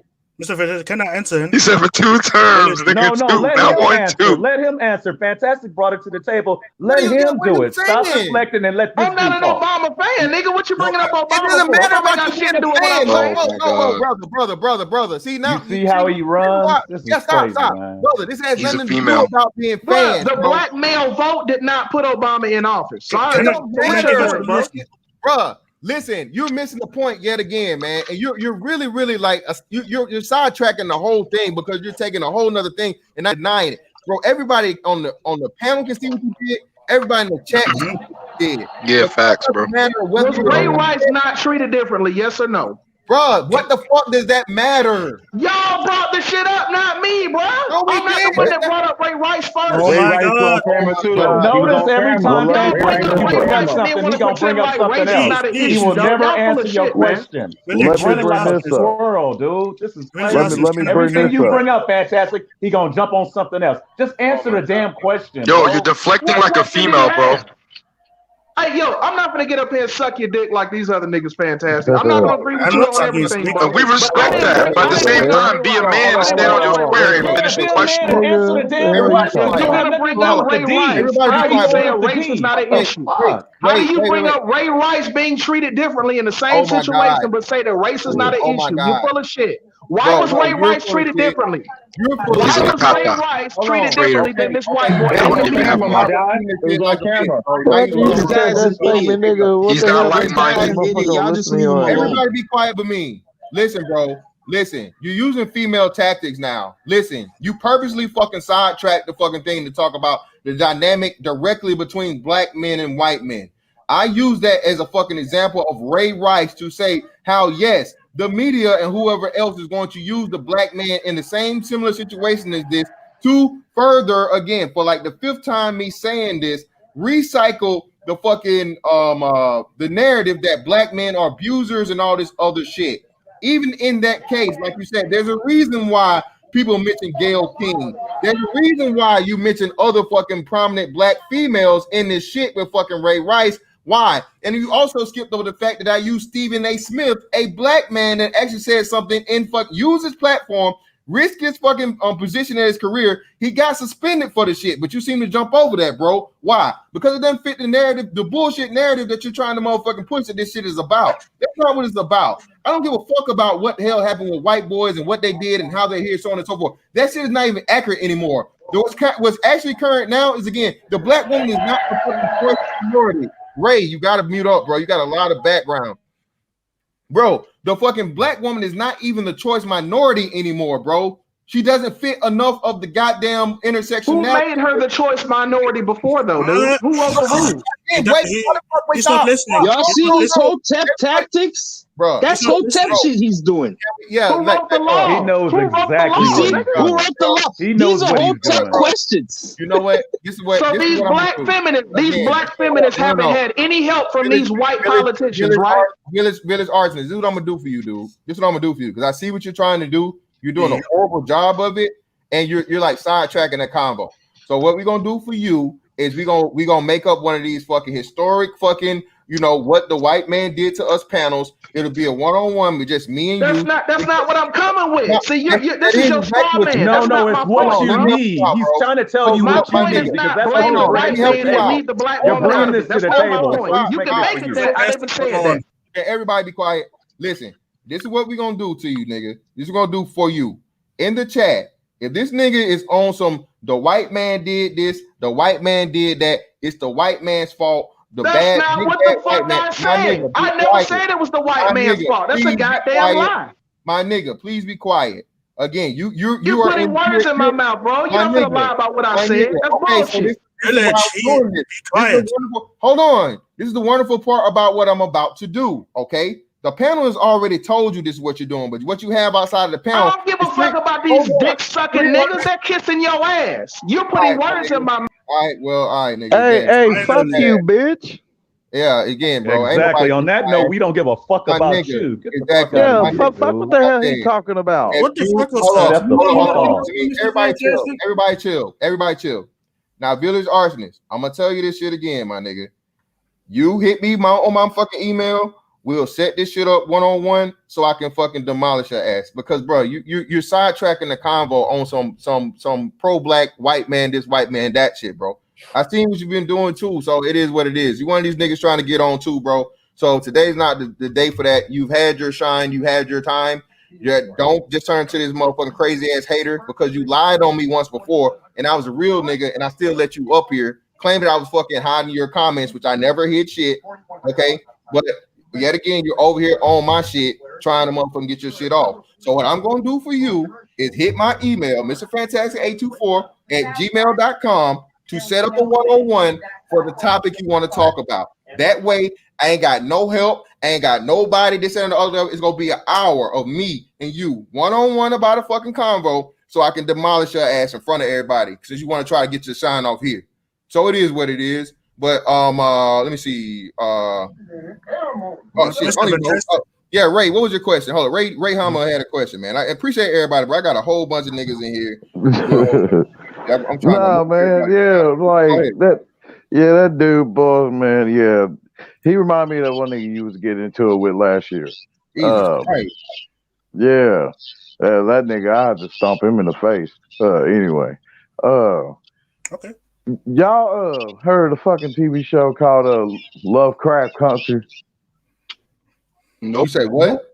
Lovecraft Country. Love. Yeah. I know you're talking about. Yeah. Yeah. So therefore, I'm trying to bring it back to the mentality of where it needs to be, which is on, the black women. You know what I mean? Of their fuckery and shit like that. You know what I mean? And how we are going to maneuver, to overcome this shit. Do you mean the episode with the Jezebel spirit? What do you say? I just wanted to say to the village guy, we can have a coalition. We can have a coalition with the white guys. There's no problem in it. But we must have points. We must have compromises with them. Like, do not fuck with us. We stay on go. Yes. Hold on. But if we really, really cannot handle it after everything's done, after feminism has died, we can draw our daggers and stab them in the back. I thought I heard that. Well, they had a monopoly. See, is that a German dude talking right now? They had a monopoly, bro. Like a lot of the white guys, when you look at this Chad Wheeler situation, because I followed it from the very beginning. The first place that it appeared was on Twitter. It was Tariq Nasheed and Torian Walker. I saw them tweeting it. Then I saw Jada Black, and then I posted my story because I'm always paying attention to this dynamic between the Swirl Mountain concubines and the white males that they worship. And I noticed that the incident happened on Saturday. It was reported in the Seattle Times, the local news, but the mainstream media, they weren't going to touch it. But once it started to pick up on Twitter and then different people started to speak on it on YouTube, there was so much pressure on ESPN talking heads like Stephen A. Smith, Jamel Hill, and all these people, Shannon Sharp. They had no choice but to start talking about it yesterday because, again, the level of hypocrisy. And this is what I think that certain brothers are saying is that when a black man does something and it's bad, it's magnified for everybody to see. So let's just switch this thing up. If it was one of these a black offensive lineman, and they beat a white woman, because I can't think of the last time where a black athlete beat a white woman to that degree. Where if you go to my channel and look at the picture on my stream, I mean, he literally thought she was dead, bro. He strangled her, went to eat his bowl of cereal, and when she woke back up from her unconsciousness, he said to her, "You're still alive?"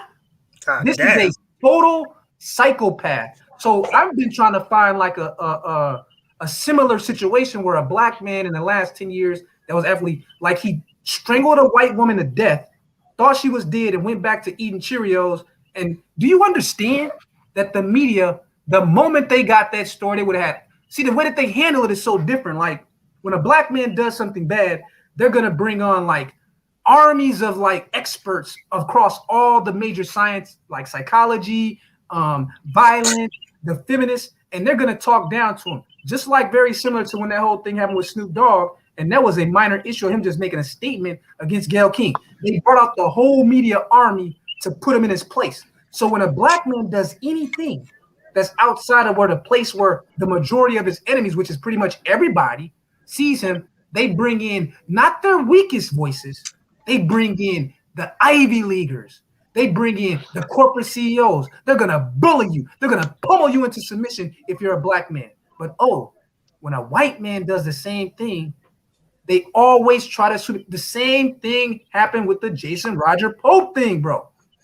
Yo. It didn't catch fire until like 3 or 4 days after everyone in the black grassroots media were talking about it. It was in these spaces that everyone was talking about it. And it got so big that finally like BET, The Root, they had mentioned, but it never made it to that next step like the Chad Wheeler did. You see what I'm saying? So it's like the Jason Roger Pope thing stopped at BET and The Root, but it never made it to the CNN, bringing in the political and the psychological experts. And I think what brothers are saying is that these Chad Wheeler thing happening now is showing that they don't have a monopoly on the conversation white men anymore. They don't have a monopoly anymore. And when things happen, we're gonna speak out. I can find himself. What do you mean by that, though? What do you mean monopoly? What do you mean by that? Well, who controls the media for the last 100 years? Like, what is? Anyway, for the last 100 years. I mean, like I was saying, the fucked up thing I seen was them and a bitch took a damn potion to turn herself white because she likes how to be. She likes how she wants to be treated on that show I just mentioned, Lovecraft Country. That's the fucked up thing I've seen on TV, period. They believe that shit. They believe that shit work. How come that shit's not blown up right now? This black chick just took a fucking potion to turn herself white.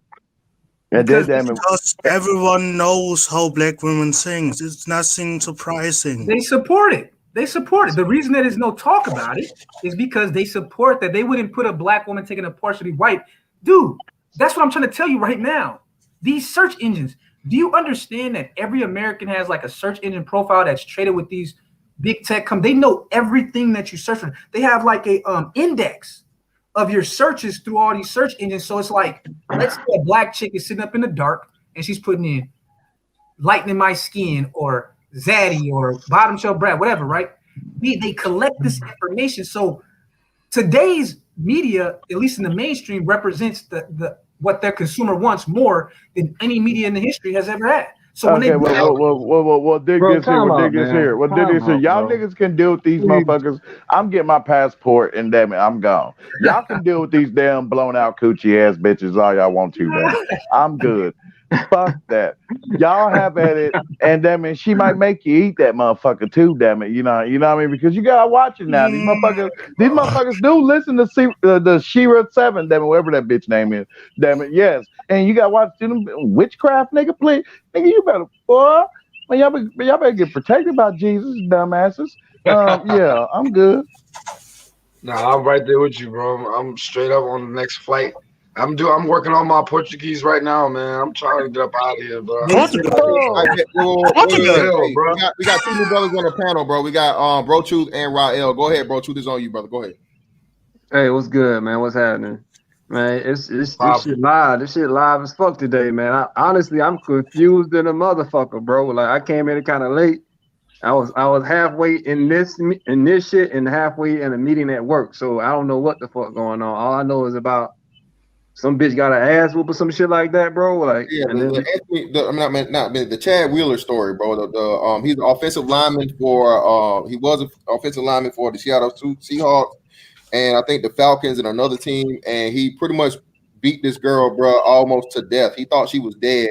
Sat down, ate a bowl of cereal, like King Sigma said. She got her arm dislocated, and pretty much, she beat to a bloody pulp, man.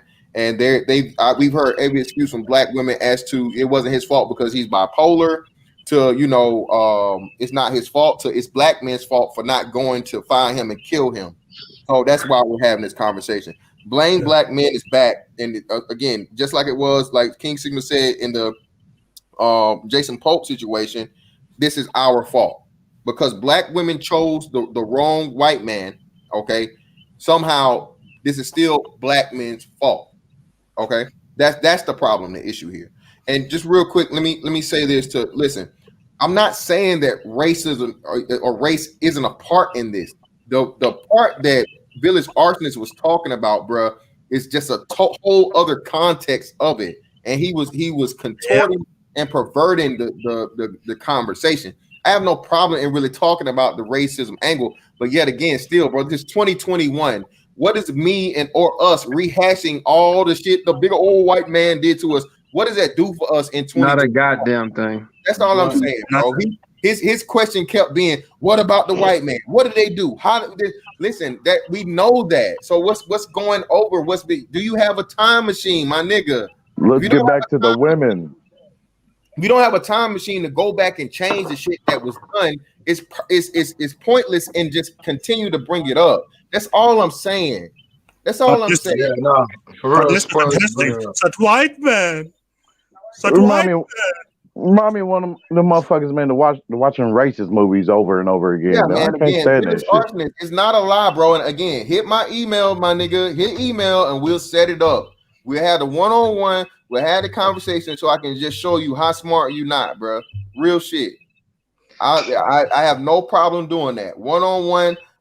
For an hour, we'll have a discussion, nigga. You not blocked in my chat. You not blocked off the fucking thing. So stop all that chirping in the chat, my nigga. Hit my email. Homeboy said you blocked him. Go ahead. What's crazy, man, is like you can tell niggas really don't travel that often, bro. You know what I'm saying? It opens your eyes, man, like straight up to deal with other black folk that don't even have that view of the world, bro. It's crazy, man. Like that victimhood mentality, my nigga, that shit is so fucking stealthy, nigga. That shit hides in your goddamn DNA. For niggas to be so on, I'm up my grind and hustle, you know what I mean? I'm gonna get it out the fucking mud type shit. Why are you even motherfucking allowing that shit to cross your brain cells, bro? Thank you. You know what I mean? Especially in 2021, my nigga. From a historical standpoint, yeah, you can go ahead and get your history right so you know who you are as an African American male, you know what I'm saying? Understand all that. But to dredge up fucking slavery, to dredge up motherfucking 1960s repeatedly and talking about, oh, well, you know, back in the fucking 50s when white men were allowing black women and blah, blah, blah. What are we talking about here? What are we doing, bro?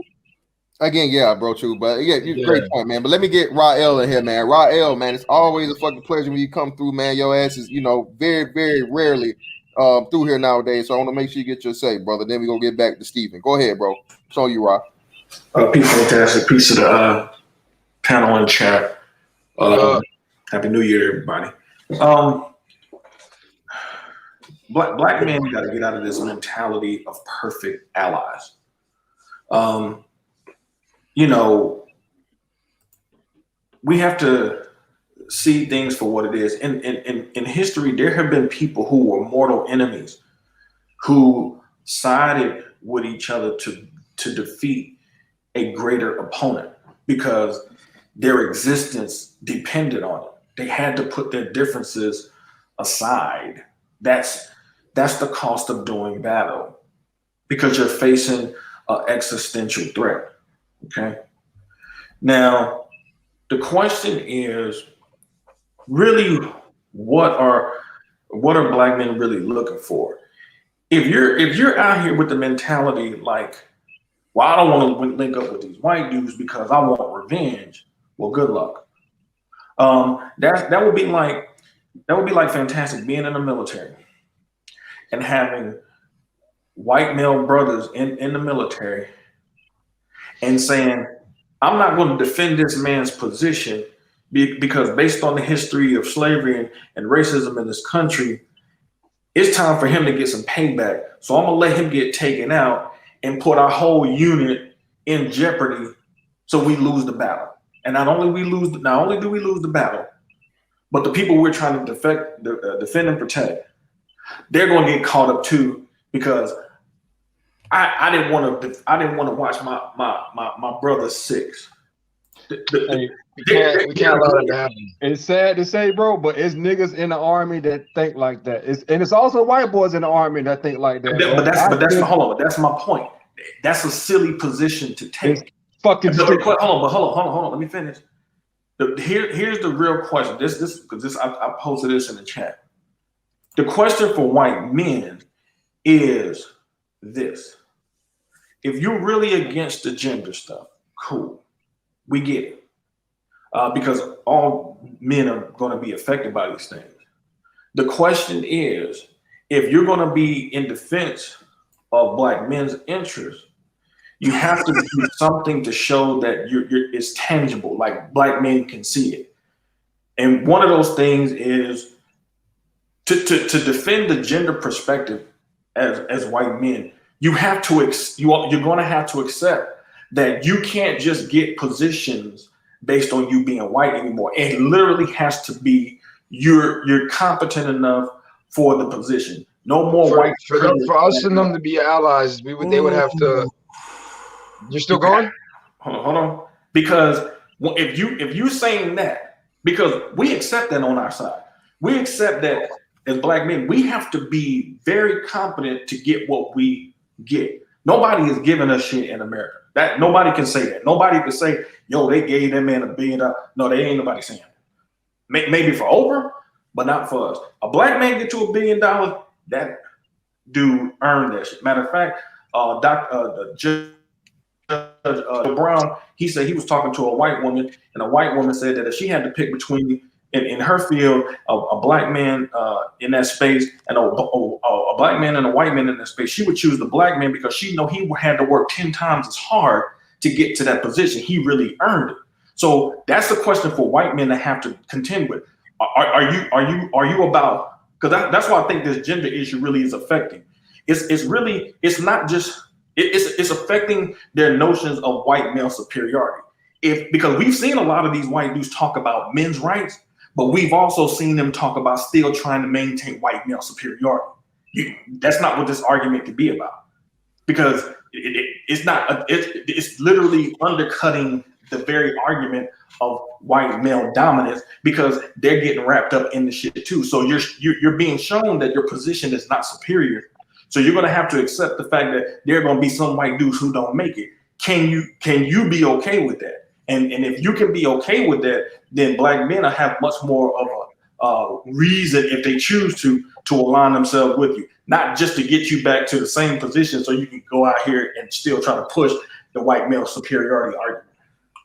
All right, yo, shout out to New for the $4.99. Y'all running to the same places. The coop's gonna be blown out. I was in the Navy, so you coming after me anyway, figuratively and literally, nigga. Shout out to New, man, for the $4.99. Appreciate you, bro. You know something I noticed listening to you guys? Like, I noticed that with black men too often, y'all don't think in terms of temporary arrangements based on self-interest versus emotion. It's like it's a black or white thing where like brothers think that there could be 10 important issues, right? And there you might disagree on 9 of the issues, but you may need help getting that one issue passed, and then that alliance that you have, you break it off. So it sounds like some brothers wanna, when they say collaborate in a coalition, they wanna be in love with white men. It sounds like to me, like you want them. Right. It's like no, hold on, that's what I'm saying. Like seriously, when I listen, because I've been listening and I haven't been on panels in a long time, and I listen though sometimes, and I think a lot of black dudes either they want to have 100% hatred or they want 100% love. And that's like a very immature way of thinking, I feel, because you're leading with your emotions. You like, okay, with the election's over, okay, we got this new administration in. One of the issues that was big for black men, or two for sure, was like the misandry in academia and in corporate America with the Me Too stuff, and then also with the immigration working class threat that it represents. I saw black men and other groups agree on those two things, that discrimination against men is no better than discrimination against women in the workplace, and it should be merit-based. That was something they agreed on. Immigration, unvetted, not legal, ends up being bad for working class black men and working class white men. But then there's other issues that they're not gonna agree on, but those were two. Some brothers sound like they wanna go into a meeting with different races of men, and if those men don't say, I love you, black man, they out the door. Hey, again, and Sigma, you're speaking to something that Chronicle says all the time, man. Niggas want that hug. Niggas don't just, like you said, niggas don't just want to work side by side for the goal at hand and then split ways and part ways from a power or business aspect. Niggas actually want to be liked by this white man. And I'm glad you said that, because that's a big part of what I was talking about with village arsonists. What you did to me. Look what you did to me. Look what you did to me. Okay, bro. Okay, I understand that, bro. But you holding on to that is not gonna change it. You just saying that. Are you bringing that up because you're not bringing it up for the sake of fixing anything?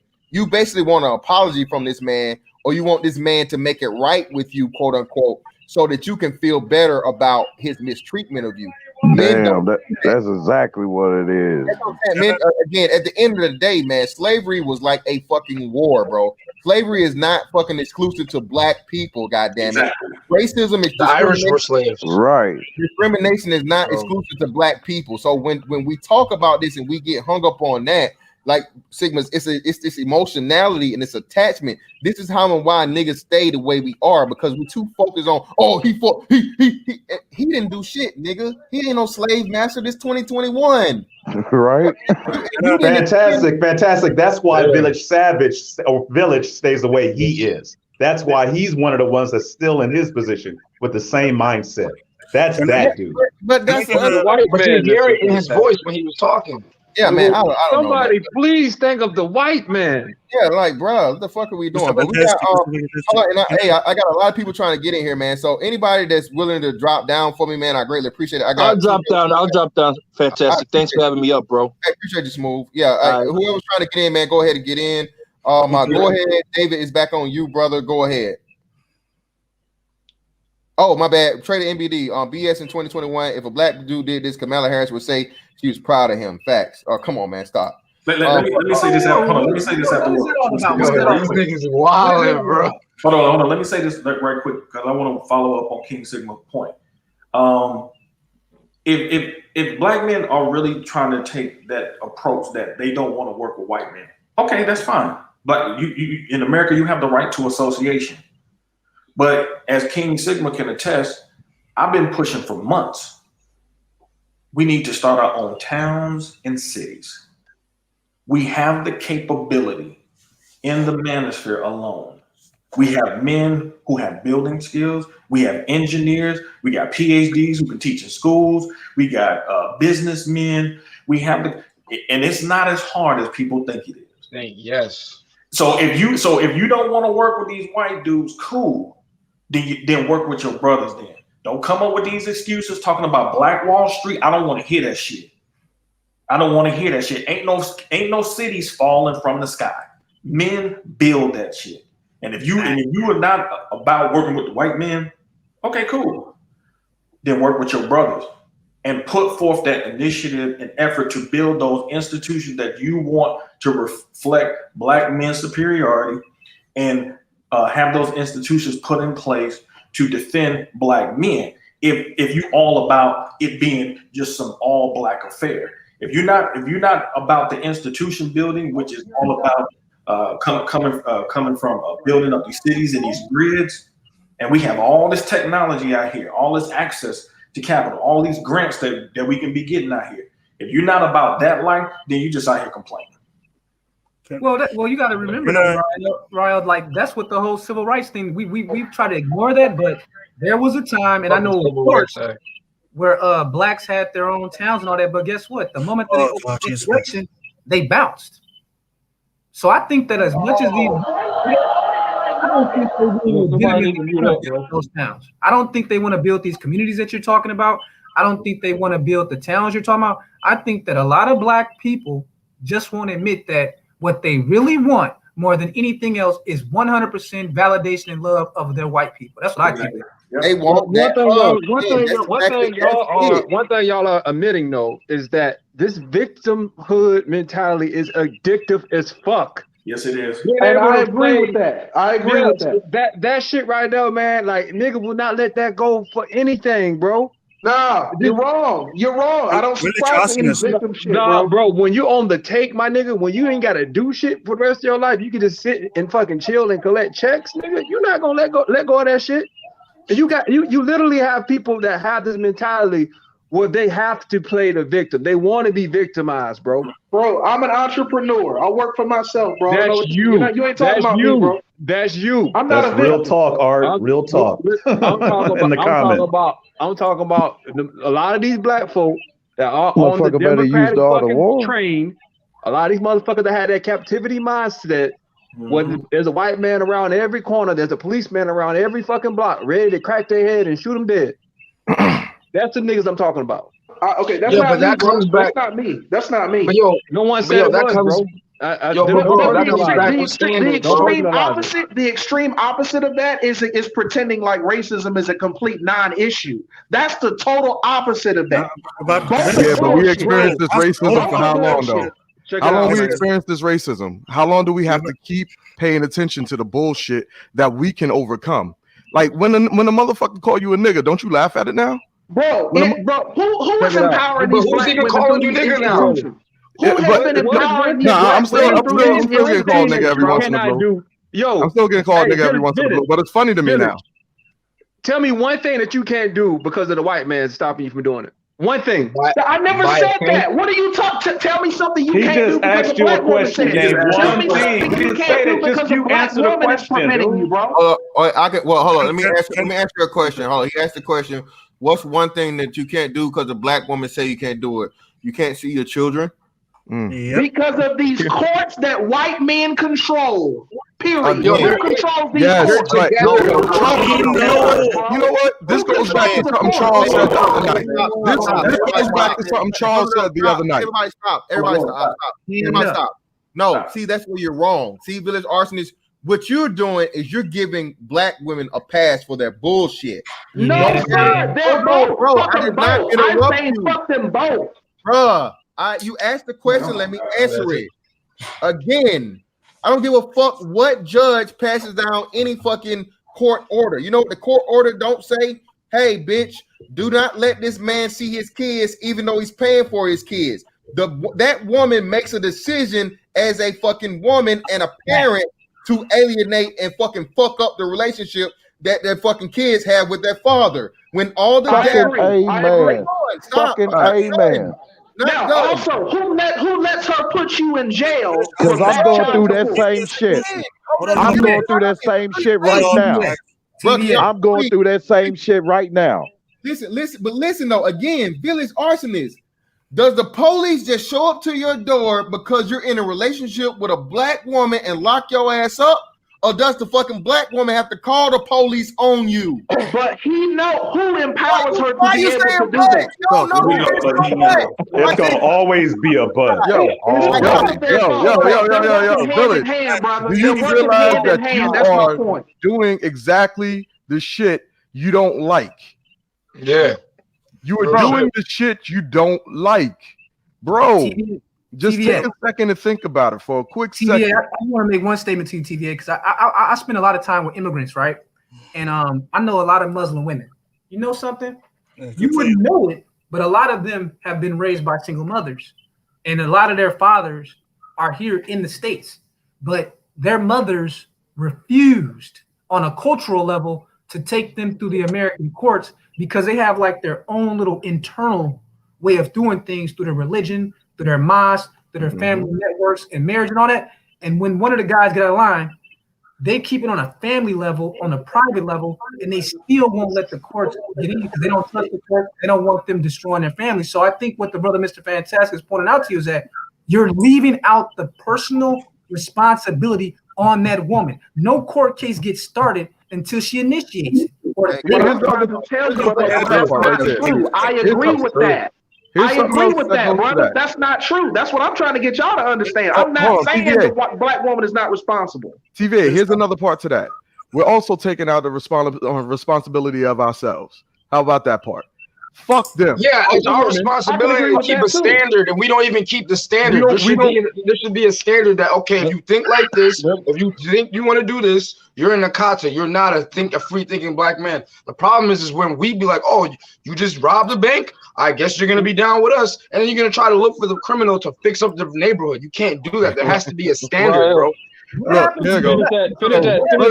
Let me finish this one statement real quick. Can I finish this? Charles and a few people the other night were on, Big Dog's BGS's channel. I said Big Dog. And one of the things that they were saying the other night was we had a guy that came up there and he said something similar to fuck the police. Now, the problem that I'm seeing with this is if you look at any other culture that came up in America, first off, every culture that was not white got their ass whooped. They had their chance to get their ass whooped. So regardless, everybody who comes in here, once they get here, they're going to get an ass whooping and then they're going to get pulled in except for us. But the thing about it was the personal responsibility that every one of those cultures took was to get and be a part of the fucking system once they actually got there. The Irish, they was getting their ass kicked. They was considered one of us. And then they was like, hold on, let me do something real quick. I'm going to be a fucking cop. And then they came up in the ranks and they took over that particular system. Now you don't even pay attention to them the same way, right? Now when you got the Italians. The Italians did very similar things. They came back up in the system. At first, they were they came through with their own little ways of thinking, their own ways of being, and then all of a sudden they came and they saw that they're being attacked. So what they do, they pushed their people to become a part of the system. And once they got their people in there, they put the system towards what they needed it to be. Another situation that came about, when you look at the daggone Indians, when you look at everybody did the same exact shit. What are black people doing? Fuck the police. You stupid motherfucker. If we the police, we got control of that shit. Thank you. That's not true though. Because you look at Baltimore, if you look at Baltimore, there's certain cities that are all black. Females do the same shit. They have smart shit. And niggas still be on some fuck shit, bro. Pull-out game. This is a question for all you brothers with weak pull-out game. Because I'm sorry, bro, but you dudes with weak pull-out game is really making us look bad. I've been rereading Neely Fuller's book, man, and I'm sorry, man. Brothers got to stop this game that we've been playing with each other. We got to stop. We got to hold each other accountable. Bro, I grew up during this Maury Povich era, and everyone on this damn panel knows the game. You guys get on the panels for hours and hours and talk about how they're females, they're mutts. We know that these women will never take accountability for what they do with their bodies, what they do with their time. They will never do it. So I got to ask you guys, why do y'all call the woman a mutt and a female, but then as soon as she hits you up, like you nutting in her? I just don't want y'all to explain that. 50% of black people don't have subset of individuals in the black male community, dog. We probably less than 1%, dog. Like real talk, like that ass. Anybody on these panels, dog, that have an iota of sense and actually can string together a sentence that makes sense, dude. It is we literally like less than 0.5%, bro. You need to go talk to Robert Perkins. You need to go talk to Robert Perkins with that. Don't bring up. No. But I'm talking about when we're talking about this whole. The brother brought up the child support thing. The only dudes that's worried about this kind of stuff are dudes that are giving their seeds to women that they know are working with the state. These women are 100% three generations now committed to partnering with the state to take whatever they can from you by any means. We know this. So what I'm saying is that we already know what the deal is. You can't if you give your seed to these women, the guys that are having this conversation, because you guys, whoever it was that brought up this child support thing, why do you dudes keep giving your seed to women that you know are gonna join the state against you? I just don't get that part, man. Women won't lie and people on the panel like they like you, and after you get them pregnant, then they take you to the house and clean you for everything that you own and have. Like I get what you're saying, but on this part, I'd rather men take that heat so other men don't have to. Because if that was the case, sometimes you got to think about it. Like, would these women would they just be straight up and up front, or would they manipulate us to like lie to us and take us to the cleaner either way? You get what I'm saying? What Buddy just said, man, that's a huge part of it. Because a lot of niggas coming out of households with just fucking mom, sisters, goddamn aunties, and they have no idea of the real true nature of females, bro. And they end up fucking around, you know, licking bitch pussies, dog, and goddamn getting bitches pregnant, dog, getting caught up, trapped, and they don't find out till later on that they've been bamboozled, hoodwinked, and all that shit. You know what I mean? Yeah, so that's a huge part of it, dog. Niggas really don't have no motherfucking insight. And I'm speaking from experience, bro. Like, nigga, I ain't had no insight until I actually started, like, you know, like until like my late teens, bro. I started hanging out with my brother and my cousin and my uncles and shit, bro. Yeah.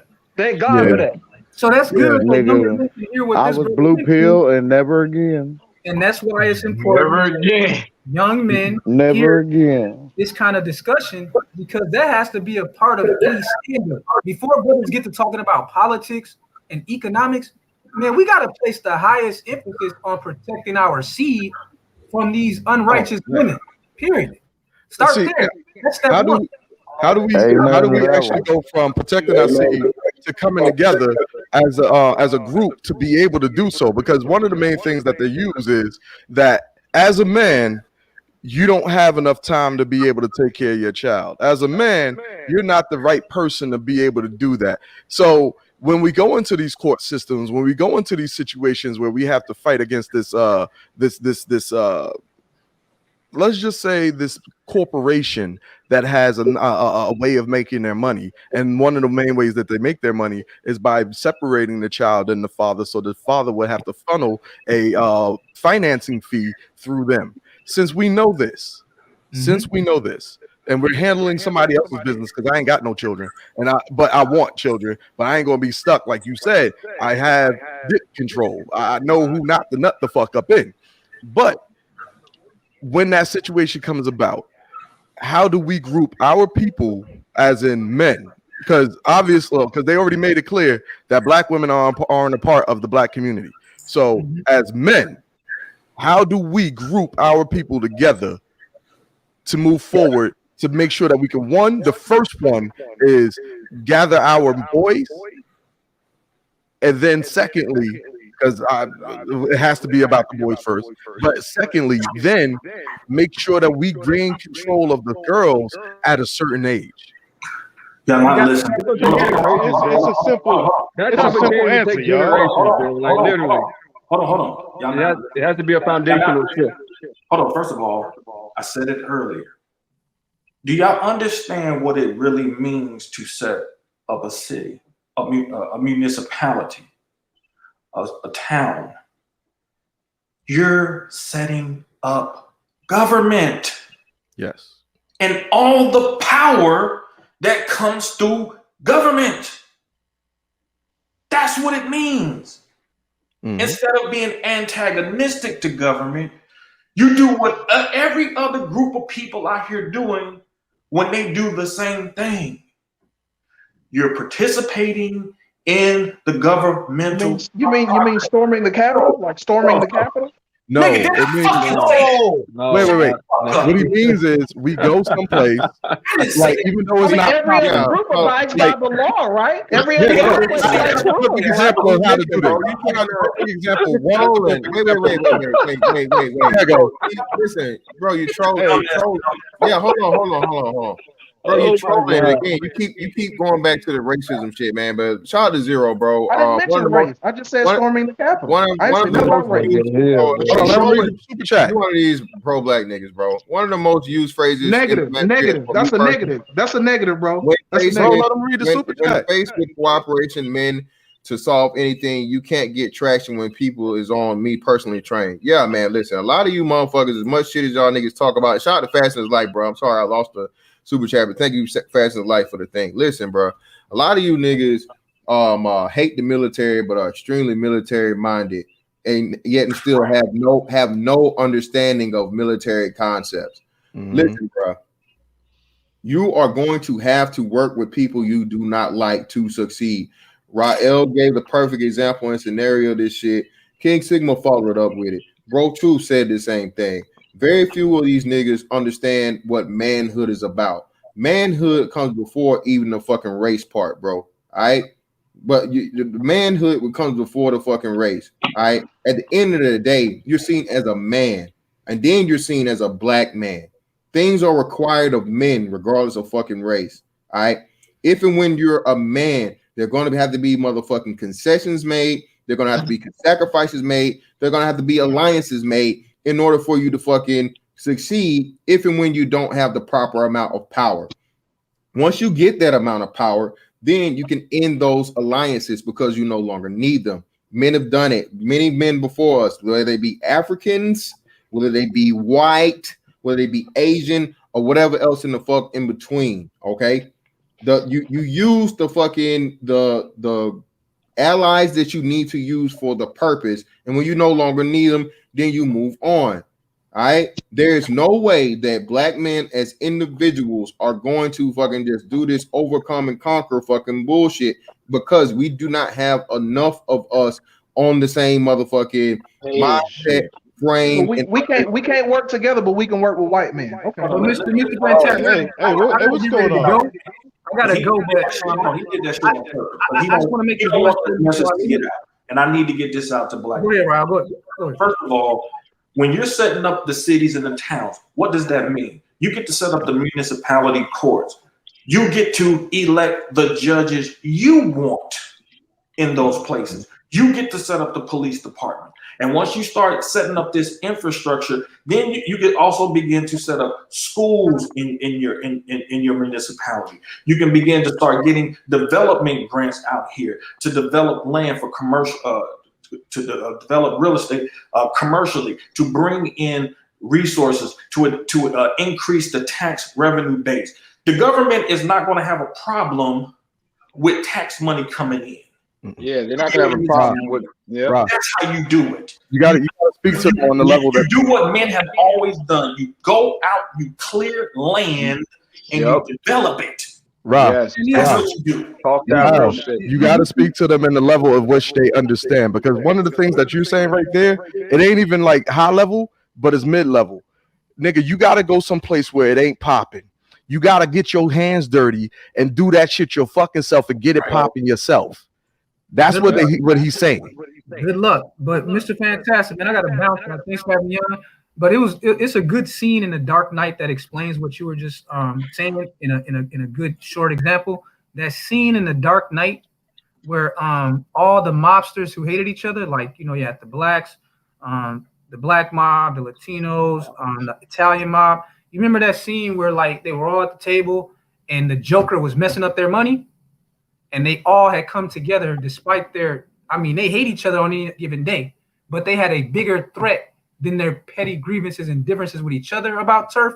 The Joker was messing up everybody's money. He was a bigger threat to all of them.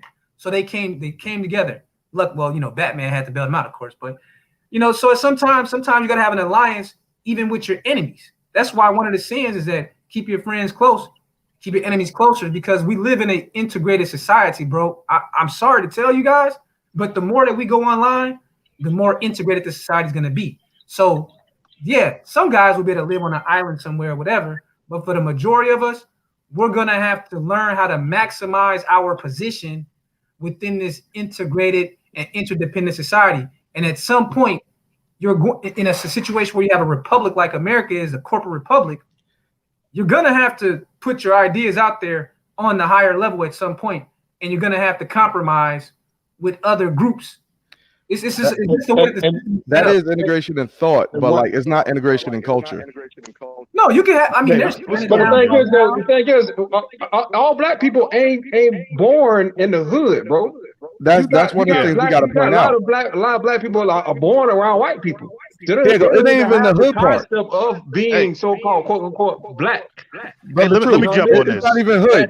Like we don't understand. Black people. Another portion that we keep forgetting that all skin folk ain't kin folk, my nigga. All right. I got motherfuckers in the army that I served with that I lay my life down over some nigga in the hood that would shoot me dead just over a motherfucking chain, bro. Facts. Like, hey, can y'all hear me? There you go. Now, one of the things that's out there is this. I think we as black people don't understand that like it ain't even about race, because within every single black person from a different, like let's say a different area has different cultures. You are not, like you said, all skin folk ain't kin folk. We ain't all the same. We ain't a monolith. Yes, we all have different cultures. Recognize the culture that you are a part of, and then understand what the other culture that other person is, so then we can actually work together. You have to realize and understand who your enemies and your friends are, so then you can actually work that system together. We have this big ass problem that because you dark, all of a sudden we the same. You ain't. But we can still work together. We can still look towards certain things in a certain way.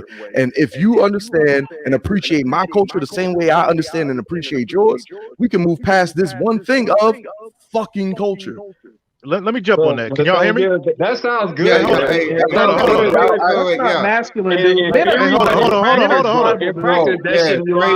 Trey's been waiting, bro. Hold on. Go ahead. Yeah, I just want to put this out there, man. You're talking about working with other cultures, and that's cool. What the first thing you got to do is you got to figure out what works for you, and then not other cultures. We are the one culture that has many. Hold up, real quick. Now let's take the responsibility part of this. I'm an older cat, and I've been telling y'all about. Tell these younger dudes to put their seed in the right place. The passport dudes, that's SPM cats. Sure, find a good woman. If it's too late for you, you got to deal with it. You got to deal with the court system. But then once you do that, you get around other like-minded American men. It don't matter what freaking race they are. You get around men that are gonna make you daggone get that money popping, and you move to those places where it makes it happen. And I'm gonna tell you first and foremost, don't try to work with niggas. They done. They got that baby mama energy.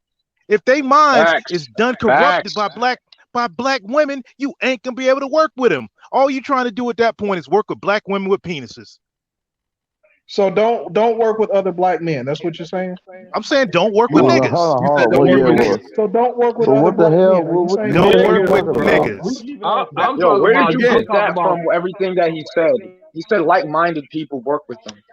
See, that's what I'm saying. Like that whole situation of not understanding different cultures. Hey, truth is, I know is it's your turn, brother. Go ahead.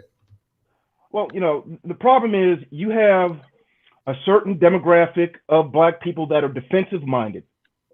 Myself, I've seen lots of racism. I've been called the N-word plenty of times. I've been harassed by the cops. I've encountered racism. That could have put me in the shell, and that's what it's done to a lot of black men. Even less so, I think, maybe black women, but a lot of black men are defensive minded. They don't want to work with white people. They don't want to put their foot down and be responsible with their seed. They don't want to join with other like-minded black men to take giant risks that can get massive rewards. And it's okay to be defensive-minded. In war, you need to be defensive-minded. Sometimes you need to dig a foxhole. You need to put radar cloaking devices on your aircraft. You have to have sonar technology to protect yourself in a submarine. So you got to be defensive. But being defensive does not win the war. Like Royale was talking about, building a town. That's being offensive minded. It takes more work. You got to clear ground. You got to bring in materials to bring structures and superstructures. There's a lot of legwork and groundwork that has to be laid. That's all offensive minded. And many of us have been traumatized so much, and we've been acculturated in a way where we go, no, we've got to be defensive first. What about Rosewood and Black Wall Street? Like, if we try to build the same thing, they're just going to tear it down. So why should we even try? So we got recent. It's the threat. It's the threat of white supremacy is shell shocking black men, where they don't even feel like they can go out in this world and do things that they can actually do. And so when I hear the village arsonists and other black men talk, I'm hearing a very defensive mindset. A part of this too is when you have a defensive mindset, and you're pro-black and you want to stay away from white people, you're undercutting yourself, because white people have the most economic power in this country because, per capita Asians do better, but there's way more white people. What do you think marching in these Black Lives Matter protests around the country? That's primarily white people.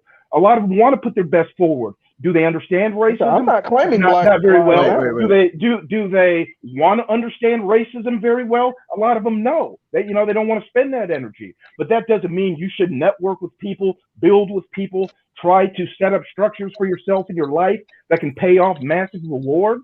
I mean, that's all silly talk to be talking about. We can't do this. We can't do this. What about racism? I mean, it has its place, but when it comes to black men, we don't really have any.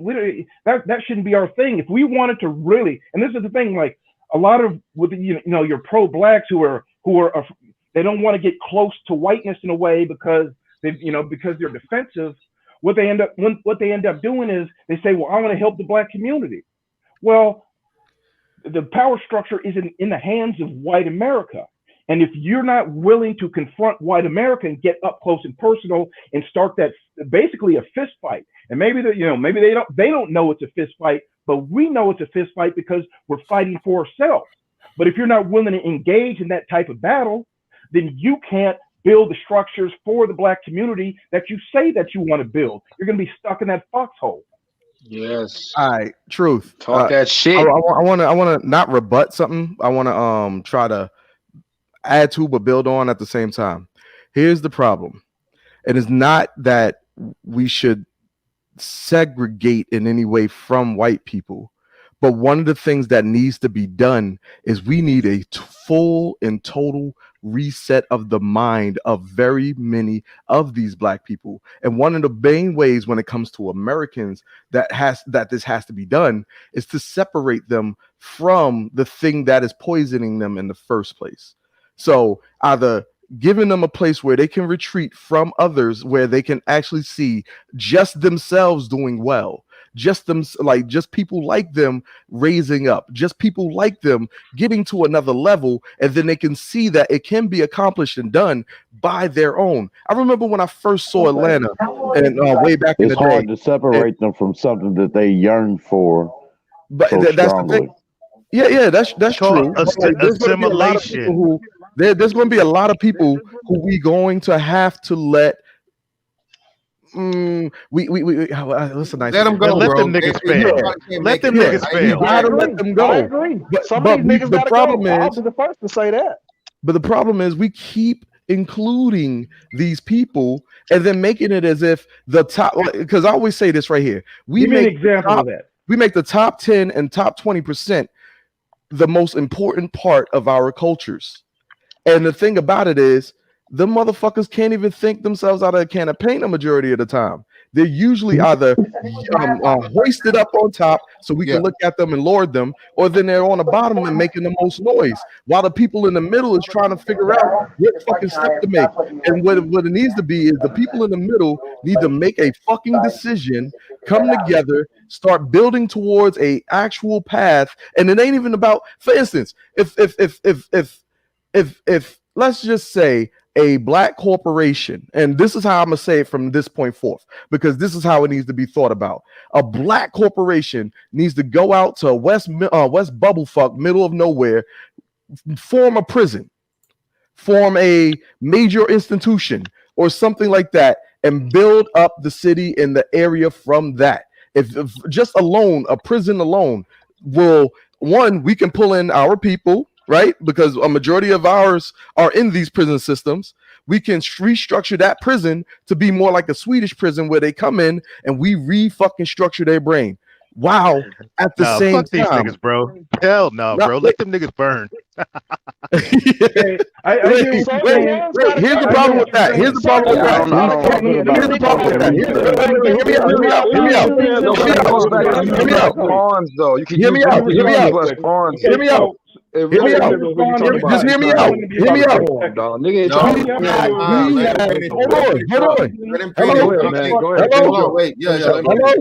Finish up. Let me finish what I'm saying. We have a lot of people who got caught up in the system. Period, point blank. There are people who are salvageable within these systems. Period, point blank. If that was the case, you know what? Fuck it. If that's the case, I wouldn't be here. But these monkeys gotta go. These monkeys out here gotta go. Hold on. Wait. Let me say this again. Lightbearer, listen, bro. And again, this is the problem I have with that thing. I believe that people are salvageable. I believe that, you know, not every person that has a mistake, you know, is irredeemable. But that's you're actually kind of contradicting yourself, brother, because that's the bottom 10% that always gets put at the front line of the black community. And we have to stop doing that. I can't wait real quick. I can't co-sign us starting this new black community that has an understanding, and we're trying to achieve power with those that have had the slip ups, brother. That's a problem for me. No, I get what you're saying. And I don't really think it's about slip ups. Really, what I'm because like even to get the way I think about this situation is to even get into this particular system, you have to actually prove that you can actually come through that, because I have a whole different way of thinking about how to set up this particular prison, and the way that you actually do it. When you look at Sweden, when you look at the Netherlands, when you look at all these other places, they actually aim to and I understand that, but again, you see what I'm talking about. This what I'm saying, and we can, and again, man, a lot of these concepts you guys are bringing up today, we can talk about at a later time, because we really, you know what I'm saying, that these are things that could possibly be fleshed out. But ultimately, bro, like I said, we're still doing the fatal flaw, one of the biggest issues and problems in the black community, of putting those people first. We're not talking about, you know, taking the highly intelligent young black boys and, you know, making sure that they skip grades, you know what I'm saying, to where they can graduate. Wait, college. but there's more. We're not talking about. But hold on. Let me respond to something you're saying. Go ahead. Okay, so I agree with your premise. I know what you're saying. Like we we should have a new prison structure because the black community is overrepresented in prisons, and we can do that a different way so it's better. And I support that. Not only that, but there's money. Hold on, let me finish though, because that's not the point. The point that one of the things that you said though was that we need to separate so we can see ourselves being successful. And I think there's a lot of truth to that. Like I'm with that. I'm 100% with that. But we got to see reality for what it is. Okay. And the reality is that a lot of black men want to work together. We want to see ourselves doing better, but our counterparts aren't interested in the same things that we want. Hence why we have 80% of our kids are born out of wedlock and high divorce rates and low marriage rates and all this shit concerning the black family. So if we really wanted to see ourselves be successful, then it really shouldn't be that hard to step out and say, I'm going to go find a black ADOS wife, and she's going to be loyal and cooperative and submissive and a great mother and cheerful and value her kids' education and be a great wife. And we're going to work together as married men in married black communities and do this. Truth. Before we can even build that town, before we can build our family, we got to have that woman. And Truth. All these females. Why are we including? Wait. No homo. Why are we including them in it? Hold on. No. Hold on. Let me drags out of it. Yeah, hold on. But wait, let me get this good old white man in here to piss y'all niggas off before I close this shit out. I'm not gonna be on here for 4 hours with you niggas. I'm just not finna hit the 4-hour mark. So Savage Red Recovery, go ahead, bro. The white mega mind. Go ahead, brother. You muted. Okay. There you go. You off mute. Go ahead. Yeah. So to address a couple of things that were said while I was backstage or earlier. Okay, so everyone keeps saying the white man and can't trust these white men based off of their race. But fact of the matter is, majority of what's prevalent right now in the manosphere is black content creators. So all the big people that are making a lot of influence in the space are black. So you're going to have more white people that are going to be in these parts of YouTube, because if you look at Mediocre Tutorials, Jessica X, you look at Kevin Samuels, most of the MGTOW content that's going large is black content creators. It's not really the white manosphere, really. Two, like me, myself personally, my son is mixed. He's half black. So guys like me that think that it's a gender war is worried about my children because my child is black. My niece is mixed, but you couldn't tell she was mixed by looking at her. You had slave masters with mixed kids, man. That doesn't mean shit. With all due respect, bro. Let's not get on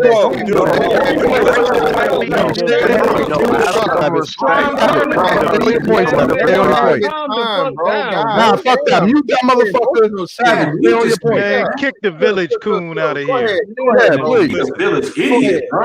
Fuck. Savage. Stay on your point. Fucking idiot. With all due respect.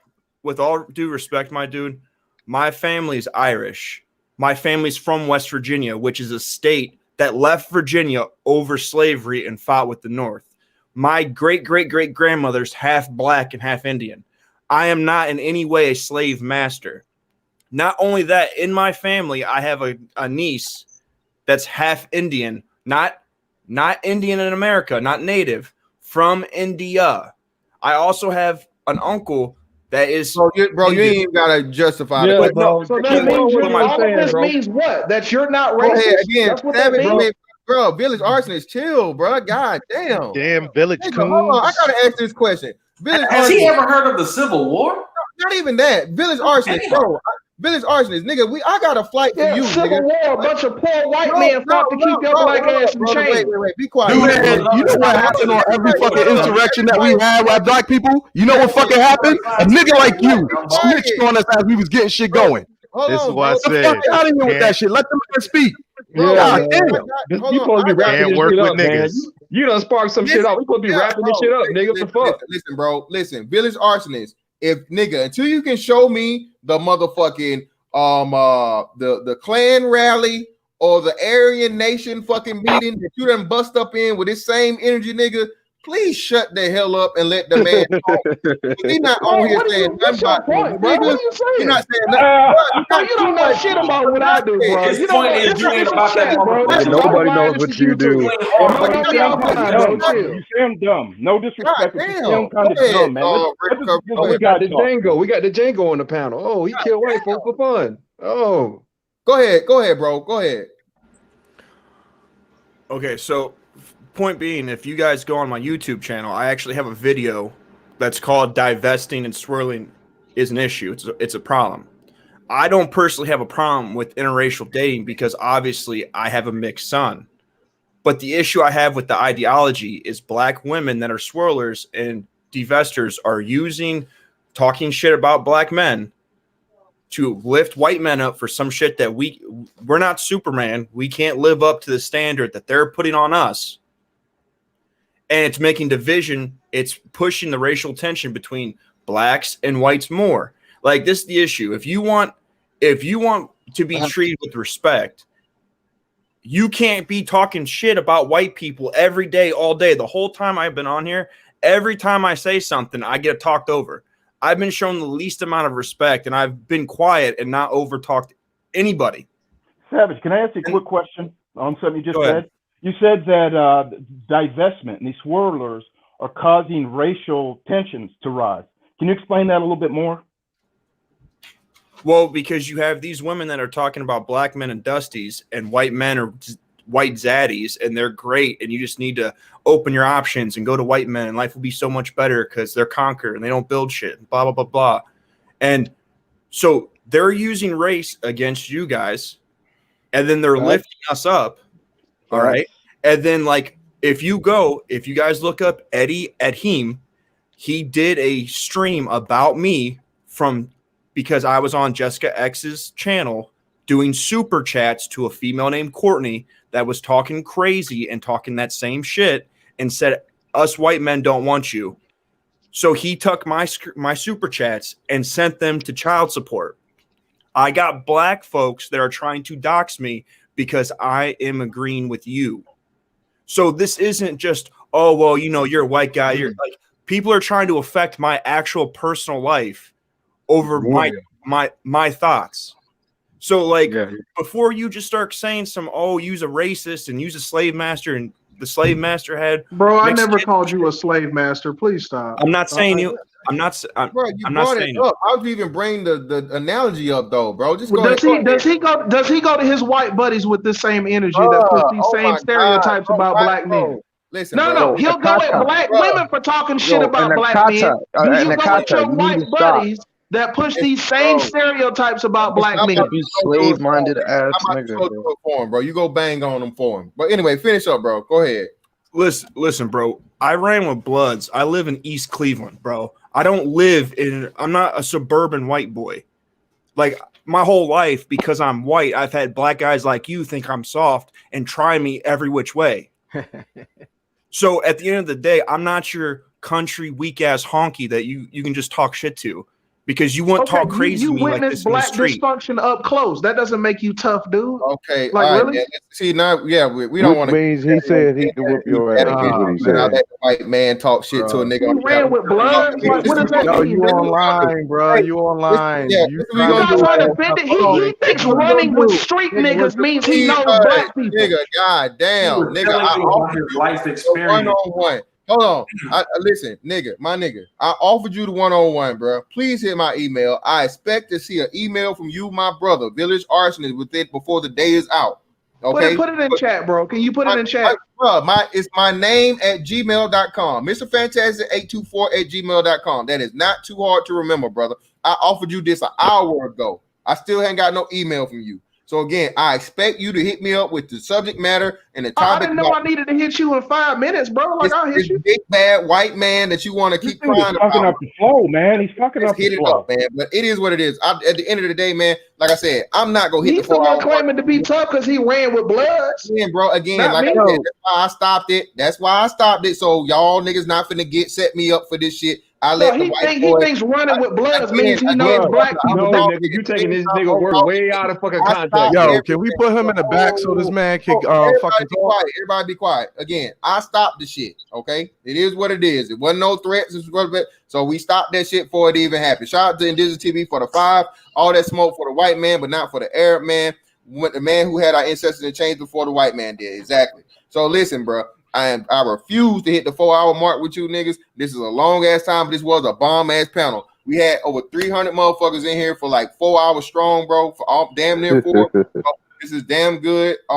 Listen, great conversation. I'm pretty sure this won't be the end of it. For what they told me, Wigatron over here, she done had a damn streaming at the same time I did. You guys coming over here in the chat talking about. I'm out, my nigga. Shit, I'll see you later, bro.